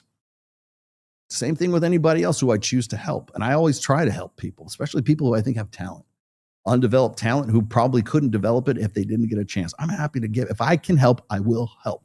If I can't, I can't. Like that's just something. I would rather use my money during this life while I'm alive and watch other people benefit as a result of it than just go to my death, and most likely my enemies will get a hold of it, or my kids will just throw it away, or my grandkids will fuck it up. I don't know, whatever. But I would rather be able to take those resources and see them come to fruition while I'm still here. That's why I'll never be a million. I'll never be Justin Waller. Spend too much money. I'm too fucking big-hearted about shit like that, man. I'm happy to give people the benefit of the doubt, even when it fucks me. Why are you beefing with Pearl? There you go. Yeah. I will try to help as much as I possibly can. So, but ladies, you need to understand you are not the same. Biologically, you're not the same. You put EVO, evolution, in front of any principle, and then suddenly it's the devil's work, right? But evolutionary psychology and evolutionary biology, the facts, the empirical truth of those isms or those studies or those praxeologies, whatever, I don't care how you come to it, men and women are different, and you need to accept that. When we talk, I was always saying before, when Helen Andrews, I'm going to wrap this up in a nice little bow here. When Helen Andrews is talking about how we live in a feminine, gynocentric social order, she can say that. I can't because I have a penis, right? So when she says we live in that order, what she's accepting in that is that men and women are different, biologically different. Social constructionism is bullshit. What destroys that? The 4 laws of genetic behaviorism. The blank slate. Bullshit. Already been disproved by Steven Pinker back in the mid-2000s. Nature versus nurture. Bullshit. It's all nature. Well, it's mostly nature and with the good helping of nurture, right? But nurture is downstream from nature. Okay. Emotionalism. Women prioritize emotion and experience emotion and process emotion differently than men do. Proven biological fact. Our brains are not wired the same. Our biologies are different. I have more testosterone. I have a different cocktail of hormones and endocrinology, whatever. That's much different than my wife's. Yes, are we the same species? Yes, but we are way more different through sexual dimorphism than anything else. Emotionalism. Feels before reals is a very impractical, unscientific, and in my opinion, a deadly way to arrange your life, and to say nothing of prioritizing things in your marriage. Take the fact you put reals before feels. What's the reals? The reals is he has 17 times the amount of serum testosterone in his bloodstream, and if he's not getting his dick sucked by you, he's going to jerk off to porn. Simple as that. Stop. Full fucking stop. I don't want to hear about he should read his Bible more. We should pray more. We should do this more. Fuck that and fuck him. You don't believe me? Go and do it. And I don't mean like fuck him because it's your biblical duty, your conjugal duty through the Bible or something like that. Fuck him because you want to. Fuck him because he's hot. Fuck him because you loved what he did and when you were dating. I am still to this day amazed that Christians can reproduce. You find Christian men are afraid of their dicks. What are we going to do with this. I might jerk off today. And you might as well take saltpeter or put your fucking self in some celibacy cage or some shit like that. Just forget it. If you are that fucking like paranoid, like most of the Christian guys that I have come across, and I mean like across the board, not just evangelicals, the Catholics and Orthodox, whatever it is, all that shit too. Guys are afraid that they're gonna fuck the hooker at the side place. I don't know. I just found myself here. I don't know why. I know, because you're not getting it at home. Like, it kills me is like these guys are like, oh yeah, just go your own way. Don't the juice isn't worth the squeeze. Yeah, well, you know what is worth the squeeze? You jerking off to Pornhub. That's a better. What happens is this: is when you get into sedations, and ladies listen to this probably need to understand this as well.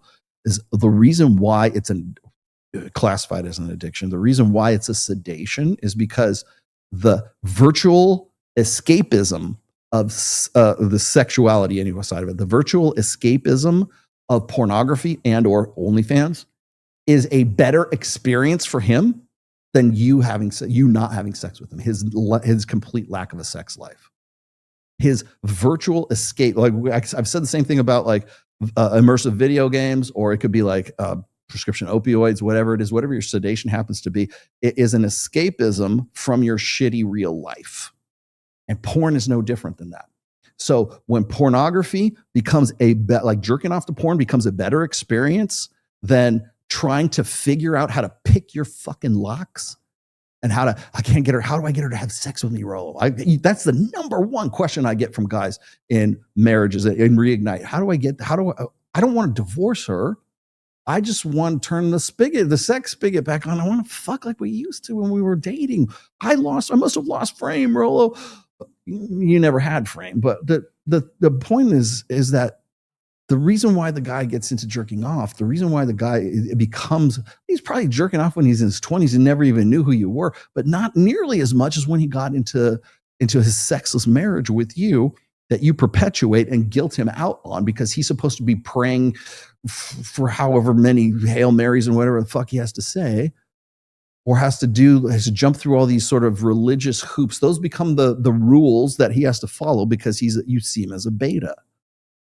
Like women break rules for alpha males and they make rules for beta males. And if your rules are he needs to be more devoted to the Lord and read his Bible more, and he has to do, all you're doing is they're just different rules. It could be like, oh, I'm not going to fuck him until he proves to me that he's a good man and he has a good job and blah blah blah blah. He's already done that. Okay, well, then in that case, he's got to read the entire book of Job. he's got to read it all the way to Revelation, whatever it is. Like he must be doing this, or else he's not a really good Christian. And if he would just read his Bible more, I'd want to fuck him. Great. He'd help me around with the house. He'd help me around the house more with the chores and everything. Then I would be in a better state of mind and want to fuck him. No, you won't, because you don't have any genuine desire for him. Do him the favor and divorce him, or else tell him up front, point blank, go to the gym, go do something to increase your sex appeal. Because that's why it's not the Bible. It's not the Lord. It's not Allie Beth Stuckey telling you that pornography is dangerous. It's the fact that you just simply don't want to have sex with a guy. And I'm telling you now, Pastor Rollo Tomasi is telling you the real deal here, ladies, because your fucking pastors won't tell you this. Your youth pastors, maybe Joel Wobon will tell you this, but like the thing is you're not fucking him. Because if you were, that would be less appealing. Period. But I got to think, think about ladies. I got to speak to the ladies here. The reason why you're coming up with all this, yeah, but what about he needs to read the Bible? He needs to do this. He needs to do that. The reason why you're coming up with those rationales is because it's easier to do that than say, I just don't want to fuck him. I just don't want to have sex with him. He grosses me. He gives me the ick. Instead of making him jump through those fucking hoops and obeying the rules, tell him, you're not sex appeal. You're not, because that will help him more than you trying to come up with the next horseshit reason why you won't have sex with him, why your marriage is falling apart. Oh, he must be addicted to porn. Oh, amazing. I wonder how he got addicted to porn. I wonder what set him down the dark path. Sexual deprivation. It's saying, I will love and obey, and for richer, for poorer, in sickness and in health, forsaking all others till death do us part. Yeah, you are his only source of pussy. And if you get pissed off when he's jerking off to porn, you're pissed off because because he can't get anything from you and he's looking for pussy from someplace else. And the virtual experience of it is enough. That's how low it is. That's how scraping the fucking bottom of the barrel. If that dude was alpha male in the first place, he'd be fucking hookers. He'd be having escorts. He'd go down to get a tug job at the Thai massage place, like I said. Well, that's why I said, ladies, what would you rather he do? Would you rather him go to the porn, jerk off to Pornhub, or would you rather him go get a tug job at the local massage parlor? 90% of women are going to say, God, jerk off because I don't want some other chick touching him. Why? You won't touch him. Why? What's the fucking difference? He touching himself or some other chick touching him? Oh, that's because one's cheating and one's not. Like, where do you draw the line between those two? The source is the same. You don't want to have sex with him. So tell him that if that's the case. Because I will tell you the marriages that have the strongest connection. I have a pretty strong marriage. I don't like to use my marriage as an example for anybody because you're not me and your wife is not my Mrs. Tomasi. Okay, it's not going to happen. And we came together from different circumstances and everything else. But like I said, I knocked it out with my wife last night. It was fucking right. She's very fun in bed still to this day. Enthusiastic. Sometimes it's not even bed, right? So, but it's not like we're going, okay, I need to make time for him. I need to serve his conjugal needs. I can't deny myself because his body is my body and my body is his body. It says so right here in the Bible, right? That doesn't take place. That thought doesn't enter the process. You know how it goes down? I look at her across the couch and she looks at me across the couch and we just go right upstairs. Primal instinct. That's where it is. It's not about, okay, well, between 7 and 7:45. This is our coitus time. Yes, this is cookie time for good boy. Are you making him do chore? Are you keeping a tally of like gold stars for him? You don't want to fuck him. If he has to jump through hoops, if you have, like, women make rules for betas and they break rules for alphas. Are you breaking rules for this guy? Would you, if he was traveling somewhere, would you get on a flight to meet him in the hotel where he's staying and surprise him and take all your fucking clothes off and just ride his dick to glory? Like, would that even occur to you to do? No, it wouldn't. 25% of marriages in the United States are sexless marriages. You know what that means? That means sex happens 10 times per year. It is less than once per month. That is what is definitively a sexless marriage. If you are, gentlemen, if your wife is only giving you a grudge fuck once a month, you're in a sexless marriage. And as I said, it's 10 times in a 12-month span. So it's like, it's 10 times. And some guys that I've talked to and that come to me through the Reignite program, they don't want to, divorce their wives. They don't want to, they're still very much in love with them. They just want to get back to where they were. But she's not into it. She doesn't want to get with him anymore. Or maybe it's just she resents him or there's some sort of regret or something like that. I don't know. But at least tell him that. Don't keep stringing him along with new scriptures. Don't keep stringing him along with another Allie Beth Stuckey thing. Don't pull that shit. Because I will tell you right now, you will have a much better relationship. You'll have a healthier relationship if you accept the simple fact that sex is the glue that holds a marriage and or a relationship together. And know this, a good, healthy relationship, the cornerstone of a good, healthy relationship is not familiarity.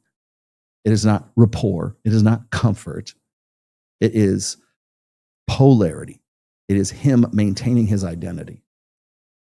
Staying the same, like not turning into what he thinks you expect him to be. As I said before, what were the two questions before? Is she a compliment to your life or is she And is she the focus of your life? The focus, if you are the focus of his life, that's probably why you don't want to fuck him. Because he's a guy that doesn't get any bitches, you know? Right, where to go? You don't get no hoes. Like, man, well, sometimes you don't get no hoes, man. If you don't get no hoes, if you're not the kind of guy that might get hoes, but people get pissed off at me when I use the term dread, especially for like Christian women. They get really pissed off. I don't want to feel dread. That's horrible. That's manipulative gameplay. No, you do it all. Dread is an ambient thing. It happens all the time. You just don't experience it that often because nobody wants to fuck your man. Like, man, well, sometimes you don't get no hoes, man. If your girlfriends don't say, girl, if you don't fuck him, I will. If you don't want that, I do. You don't have third party, like there's differences in dread, right? There's active dread and there's passive dread. Active dread is like giving a woman an ultimatum, right? You better fuck me because if you don't fuck me, I'm going to go down to the massage parlor and get a touch. Or I'm going to go down to the bar there and there's plenty of women down there that want to fuck me and they want me. So that's a guy trying to manufacture pre-selection. And that's why women are like, fuck, go ahead. Good luck, you know? Because it's not believable. Like when guys, and I'm saying that guys can't do that. It's like some dudes can, but it's a man trying to manufacture pre-selection through trickery, through faking it, through pictures of him, you know, on a rented Lamborghini or something like that, right? What are you doing? You're just faking the cues of high value, right? What does that do? Well, it means I'm pre-selected, right? Believe me? No. But then there's passive dread, and passive dread is third party dread, which means that it doesn't come from him. It comes from the chicks at the bar or the waitress who flirts with him or the girl who's the check-in girl at the gym or something like that or whatever. It's the girls on Access Vegas, right?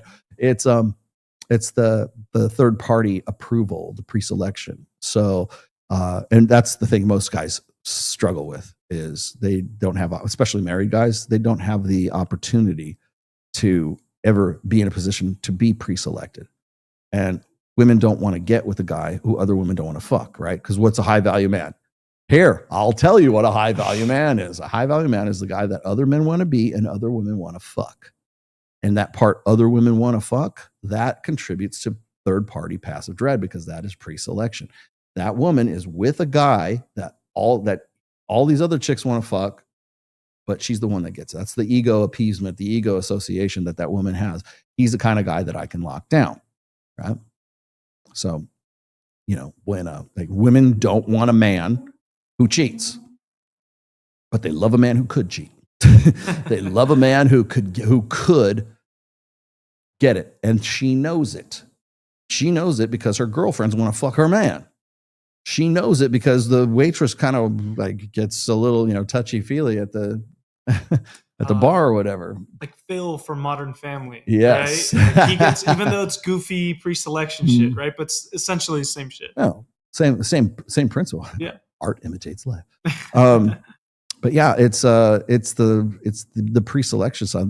How do you, like, every now and then, gentlemen, here you want your wife to keep fucking you? Every now and then your wife needs to be reminded of what your value is.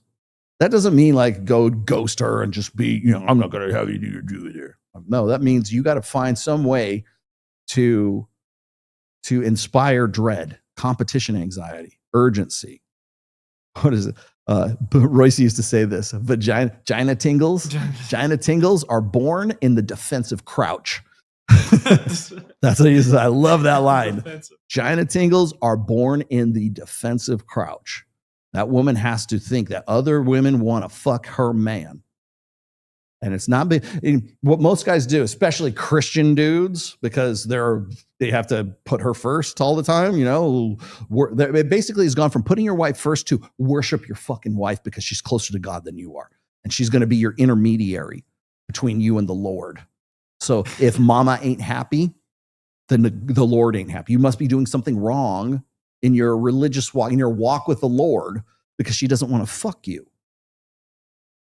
And so what happens is she becomes close. That's why there's like the hierarchy of like, okay, it's usually it's God, man, woman, children, puppy dogs, right? That's the hierarchy. That's how it should be. In a gynocentric social order, It's God, woman, man, puppy dog, children, puppy dogs. Right? Actually, children, then man, then puppy dogs. Maybe they might be, on the same thing. They might choose the baby. They might choose the puppy over you. Yes, but as long as you're a productive mule, you draft animal, you're a drone, and you're bringing in money. Well, then he's walking with the Lord because he's making money. No, as a result of gynocentrism seeping in to religion. And that was the problem that everybody had with Allie Beth Stuckey. So Allie Beth, just cut the shit. People, it's not about, like, look at your religion. Look at the organization that you're a part of. Look at how feminism has seeped into TPUSA. Remember, this is the same TPUSA that allowed Nala Fit to talk at the last big, was it back in March or April or something like that. Where was your righteous anger at the fucking porn industry when Nala is considered, the prodigal daughter returneth? You're okay with that. And why is that? Well, because she's female. She's come to the Lord. She's renounced her ways of evil, horror, fuckery, horror-y. Forgiveness. Yes, forgiveness. I'm glad you brought that up too, because I put that in the book Religion. One of the reasons why Christianity is so appealing to women is because of the principle of forgiveness. It's the only real religion that has really founded on you can be saved through grace, right? Not through works. Now, I'm sure Andrew Wilson's going to disagree with me because Orthodox Christians probably think it's through works, or Catholics think it's through work. Definitely, Islam is definitely works-based. You earn your spot in heaven, right? Jews are based on performance, burden of performance. The male burden of performance is baked into those religions. The only thing is it baked into Christianity? Yeah, it is. But once Christianity became feminized, now it's women who are telling men what their burden of performance is, rather than God telling them what their burden of performance ought to be. But that's another great book, by the way. If you want to get into it, it's called Alpha God by Hector Garcia, and he gets into a lot of the sort of evolutionary principles behind, well, human beings, but also behind like primates, like monkeys, apes, gorillas, and stuff, like how they I'm not saying this is not an evolutionary, it's not like fucking inherit the wind or anything like that. It's about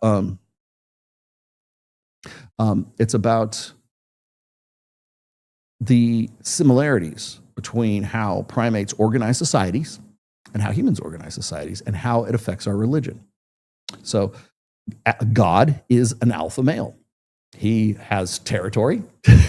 He has resources, access to hot bitches, right? He has the things that make God, like God has some very human traits. He's a jealous God. Thou shalt have no other gods before me. I am a jealous God. Well, jealous? You're a God. Why would you be jealous? There's no other ones before you, so who are you jealous of, right? But it's about, of course, putting things before him, right? Got it. Why do we call it him? Right. Does God have a dick? No, but we look at it in human terms as that being sort of like the alpha male, alpha God, right? It's a really great book. I don't want to get, it's a little too late to get into it into too many details, but it was very inspirational to me when I was. Now, the guy who wrote it, Dr. Hector Garcia, is very much at the end of it, he tries to get his male feminist cred at the end, like very masculine apologetics for defining all these really unflattering parts of male nature.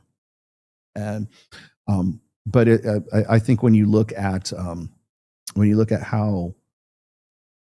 intersexual dynamics influences and sort of sets the flavor and the theme of how we understand religion. We understand, at least in the Abrahamic perspective, we understand religion in terms of Jesus Christ. What? Rolo and the Buffalo Bills make my Sundays great. Did they win today? Let me find out. Keep this fire going. I have, who's the head coach of the Buffalo Bills? I have him as my head coach for my fantasy football league. Did they win? They must have won.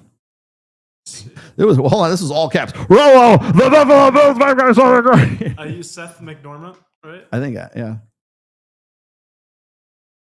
Rollo, I discovered your work 12 years ago, changed my life completely. I'm now 32 years old, married with 3 kids, an absolutely amazing life, forever indebted to you. Much love, my brother. See, we all come together. Hell yeah. We all are part of the same tribe. We're all part of the same congregation of Pastor Rollo Tomasi, who will tell you ladies the truth. That's 3 new red pill Morpheus. I'm only offering the truth. What if I told you? Also, all I'm offering is the truth. Did they win? There's 2 minutes. 2 minutes in the quarter. Who are they playing? Chiefs. Chiefs. Okay. 28-21. Bills are winning right now. I'm of two minds because I have Mahomes as my quarterback running today too. Yes, I don't know. I don't know who I want to win. I want them to both perform adequately. Anyways. Again, this book is great, please. But if you want to understand anything more of what I've been talking about pretty much for this entire show, my book, Religion, that kind of looks like a Bible. See, a lot of that stuff I get into in that, and primarily how Christianity in particular, but all religions are being assimilated, or have in most cases have already been assimilated by the feminine imperative, by gynocentrism, which then comes back to what Helen Andrews was talking about. Although she only talks about it in political terms or like socioeconomic terms, I'm getting into it from the religious side, and that's very uncomfortable, especially for people whose identity depends on what their religious convictions happen to be. So I'm not trying to like step on anybody's toes. I'm just giving you observations. I'm giving you empirical data. I'm giving you empirical stuff to think about. Okay? I'm just connecting dots here. If you think I'm wrong about connecting a dot that I misconnected or I forgot about or something like that, please, I'm all ears. Tell me what I don't know. But don't tell me Tarzan can beat up Superman. Okay? Don't say my God can beat up your God. Well, those women aren't real Christians. That's just no true Scotsman. No real Christian would say anything like that. Yeah, but here she is. And she's got 6 million people on who viewed the video on Twitter. Okay, but if she's not part of the, she's not a Christian. Okay, if she's not a Christian, then great, bravo. But 6 some odd million people think she is. So. Well, the world's the devil runs the world, Rollo. So that's, okay. Well, I can't talk to you. I can't have a conversation with you. It's what I call the orthodox paradox, right? It's like, oh, well, I got into trouble when I was writing the book. It was like, I was trying to cover all my bases, and then I realized I got to make sure I just stick to generalities instead of trying to like cover every single base. Because if I was going to try to say, okay, I want to talk about the Lutherans, the Episcopalians, the Baptists, the Presbyterians, the Jehovah's Witnesses, get down to the Mormons, and I would just keep going and going and going and going. And this is just impossible to do that. So it's much better to just sort of like work on the basics, work on the dynamics itself rather than particularities, right? Because I can go and talk to this guy who Andrew Wilson, who I consider him a great friend, right? He's an Orthodox Christian. When I think Orthodox, I'm like, hey, what kind? Like Eastern Orthodox? Yeah, right. Because there's two different, so now we're split. Those Western Orthodoxes, and fuck them, aren't they part of didn't they just branch off? Or like, they'll be like, what is it, like a Catholics, like there's a schism in the Catholic Church and this is the real Pope and this is not the real Pope. And or like Orthodox this, and I'm of the conference of 1867, and those guys who are 1868, fuck them, they're not real Christian. I'm like, you can split hairs all the way down to the core, but it's like, can we just talk about the principle? I'm interested in the interpersonal, physical, evolved, psychological, philosophical, biological, dynamics that underpin all of that.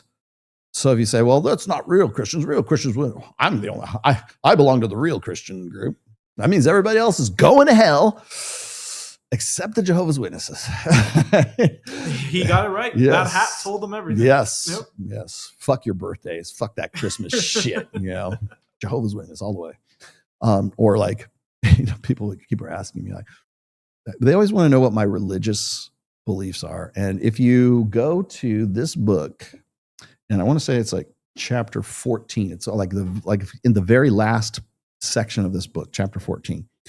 I I get into why I have a faith, why I'm not necessarily I can't tell you what my franchise would be. I don't know what my denomination would be.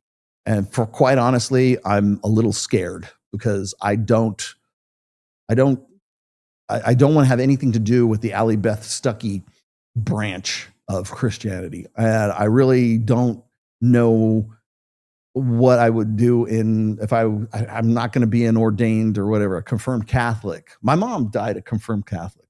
She was like an evangelical Christian for most of her life. And then like towards the end of her life, she just decided that she wanted to be a Catholic. Okay. Mom's Catholic. But then you got like people like Sneeko or Andrew Tate, and like suddenly they're a new Muslim every other week. Or I just saw Brittany Renner. Brittany Renner decided she wanted to convert to Islam. She's in the thing, a full hijab and everything like that. And then just like 2 days ago, apparently that's gone. Yeah, right. Because she divorced the guy who was a Muslim, probably basketball player. And now she's got a fro out here, and she looks like fucking like Jackie Brown. Yeah, right. I'm like, what the fuck happened? And if I was a Muslim, if I was a practicing Muslim, I'd put a fatwa out on that bitch, man. There'd have to be something like why? Well, I would be offended. I'm offended for you. I'm not even a Muslim, and I'm offended for you. But I go into detail about like why I have, because people say you're the rational male. Why on earth would you pray to a man in the sky? No, but I will say to you right now, I do have a faith, and I define it, and I tell you why I am the way I am, more or less. And it's easier if you just read that. It took me do me the solid, man. Buy the book and read it, right? Instead of saying, "Well, why are you like this?" But that's the thing that gets me is when people come at me, especially I'm Twitter, I'm used to it, right? But when people come at me and they go, well, Rollo doesn't know what he's talking about. He's one of those red pill guys. I'm like, dude, I've been married longer than you've probably been alive. And like when I'm looking, like most tradcons, like the Allie Beth Stuckey side, the Matt Walshes, those guys, they don't know what to do. You want to know why I'll never get on those shows? Because they don't know what to do with me. I'm like in this weird middle spot, right? Where it's like, I'm definitely not the leftist progressive wokesy feminist guy. And I'm certainly not like on board with the TPUSA guy. It's not wholesale anyways. There's stuff I would agree with, I'm sure. But they don't know what to do with me. And maybe that's a good thing, but it also puts me in a state where like when people say, well, what kind of, what denomination are you? I don't know. I'll tell you what I believe. And you could tell me where you think I would best fit, but then it'd probably be, I'd be going to hell because it's not like Eastern Orthodox Conference of 1681. You know, I mean, I'm confirmed Catholic. Yeah, you're confirmed. I guess I'm going to hell. You know, there was one religion I thought was pretty cool, and those are the Sikhs. I think I want to be a Sikh. Yeah, right. You're going to carry a weapon everywhere, that's too? like a badass. And you got their fucking turbans and shit like that. I'd have to grow my beard, though. And I'd have this big white beard if I was. Sikhs are like, they seem like a pretty It's cool. the wisdom beard. God, is this her? Oh my God, I just saw the jacket. She has oh shit. I don't know if I can show this. It's on Instagram. Brittany Renner on Instagram for Halloween. She's like a sexy like cop.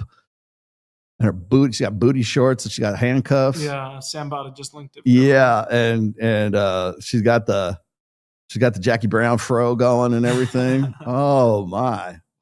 That's dude, the world is cosplay for this bitch, man. I mean, literally, like not even 6 months ago, she was like this God fear. I'm going to mosque and, you know, I'm going to be a good Muslima. What the fuck happened to you? Like, yeah, it's just nuts. Anyways, okay, that's good enough. Ask Myron about the Sikhs. Okay, I'll ask Myron about. Oh, I got to get to the rest of these. Hold on. IG TikTok is worse than corn. Rip through. Yeah, you know the other thing that gets me is remember last week's show was called Morning Glory Milking Farm. Allie, I think we need to have you discuss Morning Glory Milking Farm with the ladies of the congregation before we start jumping in too heavily on top of the porn addiction for the guys too. I'm having a hard time differentiating between female nature and feminism. I think I conflate these. Yeah, you are. How would you differentiate them? Female nature is evolved. Parts of feminism facilitate or prioritize aspects of female nature, like hypergamy, for example, right? Feminism is really it's the ism, or it's the mouthpiece, I should say, for gynocentrism. Okay, it's the propaganda wing. This is what we ought to do. It's a best practices. It's an ideology, of course. But remember that feminism is founded on the biological evolved imperatives of the female experience. So when we talk about like alpha fucks and beta bucks, for example, the beta buck side is provisioning, protection, and parental investment. I'm just going to give this to you as a quick example. So when that woman, through feminism, gets to go to Title IX, she gets her degree, she makes a lot of money, and she can effectively become the man she wanted to marry, right? And she has no worries for protection, provisioning, or parental investment, because she can either have in vitro kids, or she's made enough money that she doesn't have to worry about those things. And the only thing that's left over is alpha fucks. Well, feminism is going to say, well, those guys should fuck you regardless of what you look like and everything. So it's basically sort of, like I said, the propaganda wing, but it's based on fundamental premises of female nature. So feminism facilitates or enforces through propaganda, through ideology, the primacy, the superiority of the female experience. And the female experience being the evolved experience of being a female human being. There you go. That's pretty good. That was pretty concise. Yeah. Women should not lead a church because of the hard decisions which will cross into being judgmental, and everyone is not special and equal. That is true. And I'm glad you said that, because for the most part, what people are going to do, that's a good rational argument, a good pragmatic argument as to why women should not be in those roles. They should not be teaching men. They should not in those situations. But what most guys will do is they'll go, well, it's here in the Bible, and it says, women should be quiet and they should seek their husband's counsel, and in questions for the faith and everything else.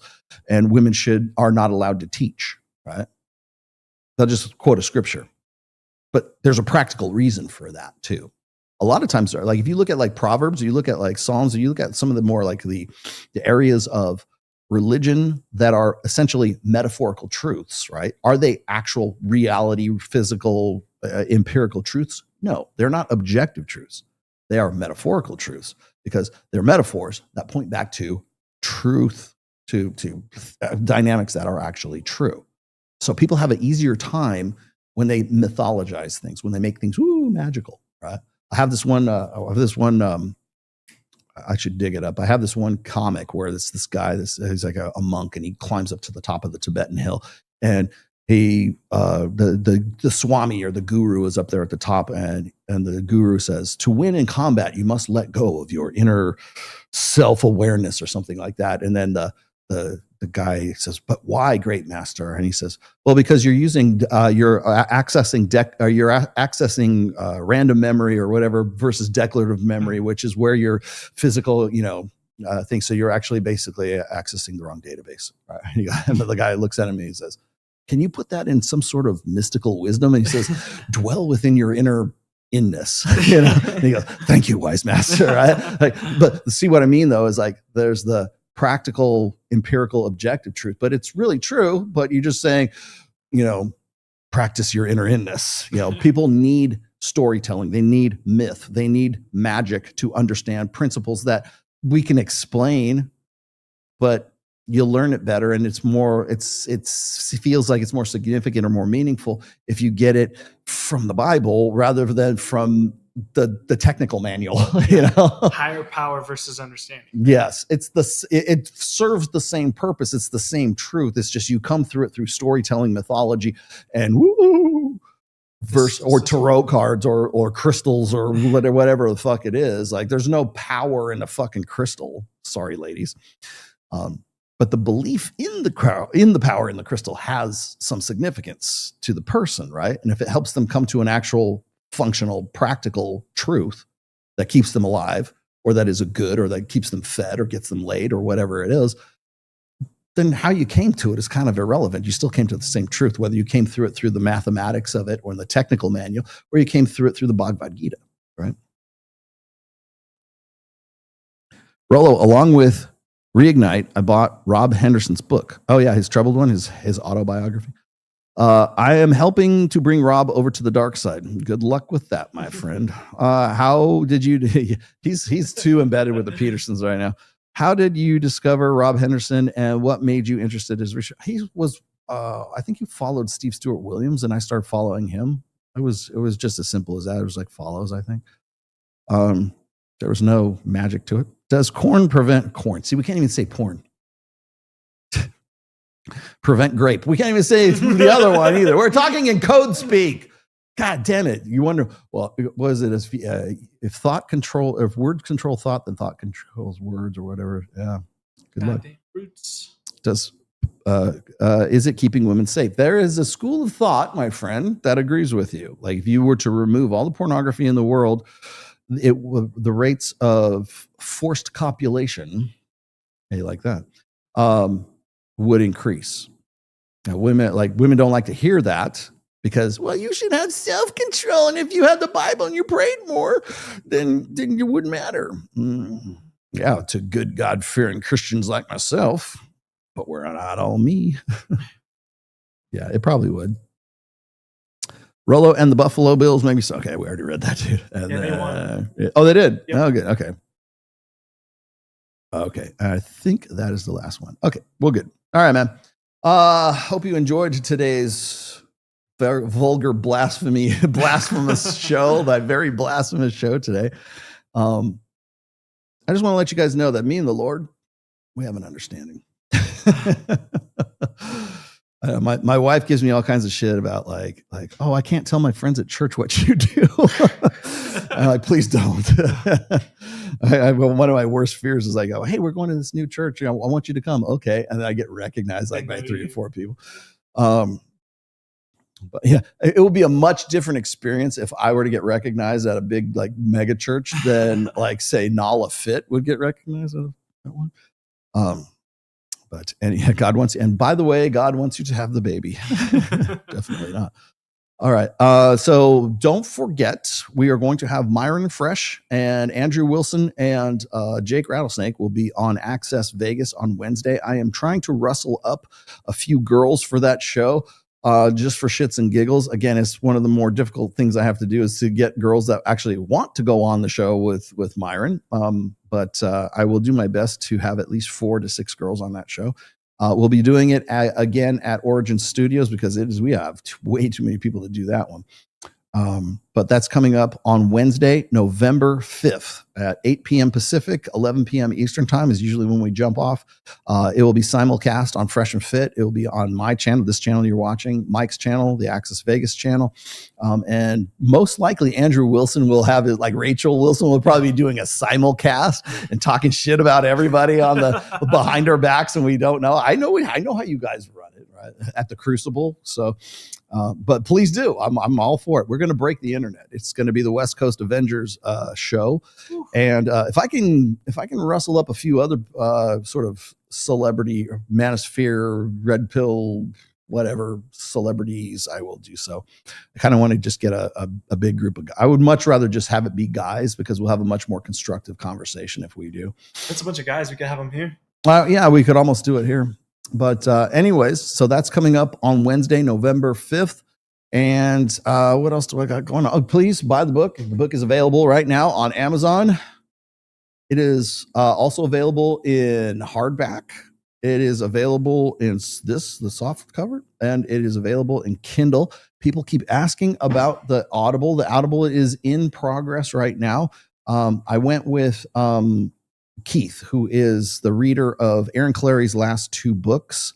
And he was very eager to do this book. And so I passed it on to him. He's doing the read. And so if you're familiar with Aaron Clary's Audible guys, that's Keith. He's working on it. He has assured me that it should be done probably by the end of November, maybe first week of December. So it is on the way. So it's coming. What about the Audible? It will be available very soon. So there you go. All right, guys, that's enough for me. And if you have any questions, especially about this kind of stuff, I'm all over Twitter, and I shit post on Twitter quite a bit. But just understand that, like, I do so for good reason. I'm not trying to like agitate, or I don't have any sort of like. I'm not a psyop. I'm not a Fed. I'm not part of the great conspiracy and the little hat wearers or whatever you guys are calling it. I'm just here to like just present you with empirical truth and give you something to think about. And so hopefully I have today. With that, I will sign off. I'll see you guys later. See you next Sunday. Bye.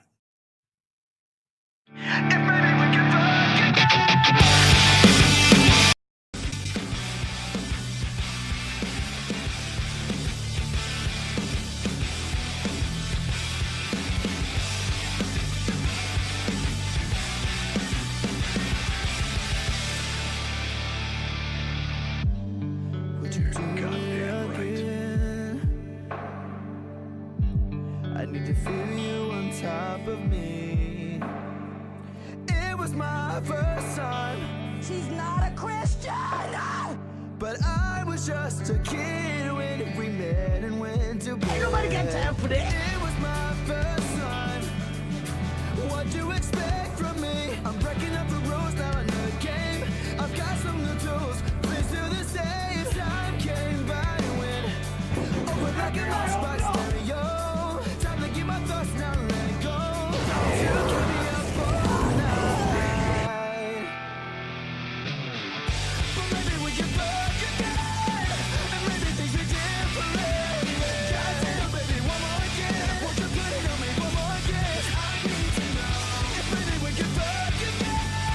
Then maybe things are different. Goddamn, baby, one more again.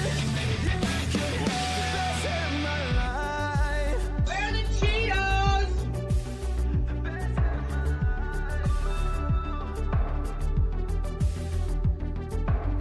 Sometimes you don't get no hoes, man. Tearing up everywhere while I got your hair. Why you screaming my name? That's nasty. It is nasty, right? Isn't it nasty? Ugh. She was swinging in the bedroom, whole time stopping and slubbing with her hair. Like she's calling you Kelly. Well, I'm a whore. So baby, come ride me up and down like a pony. Turning up my song, getting nasty.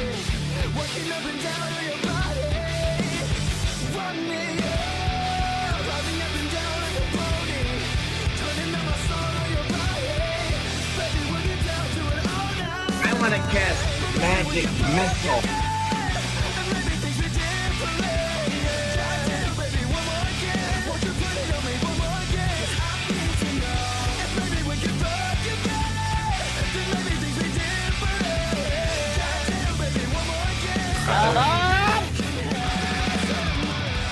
Preceding podcast has been a production of the Rational Nerd. Registered trademark, all rights reserved, 2025. Don't steal Ned stuff.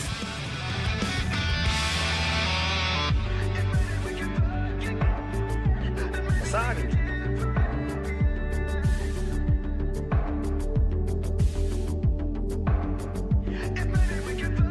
Gotcha, bitch.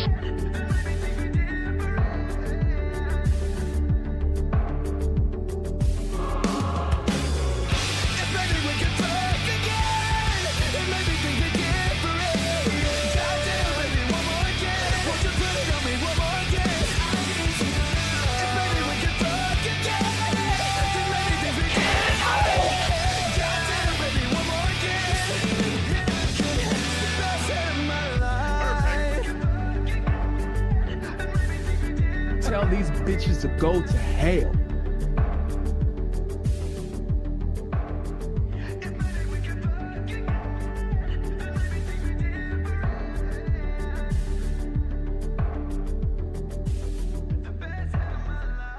God wants you to have the baby.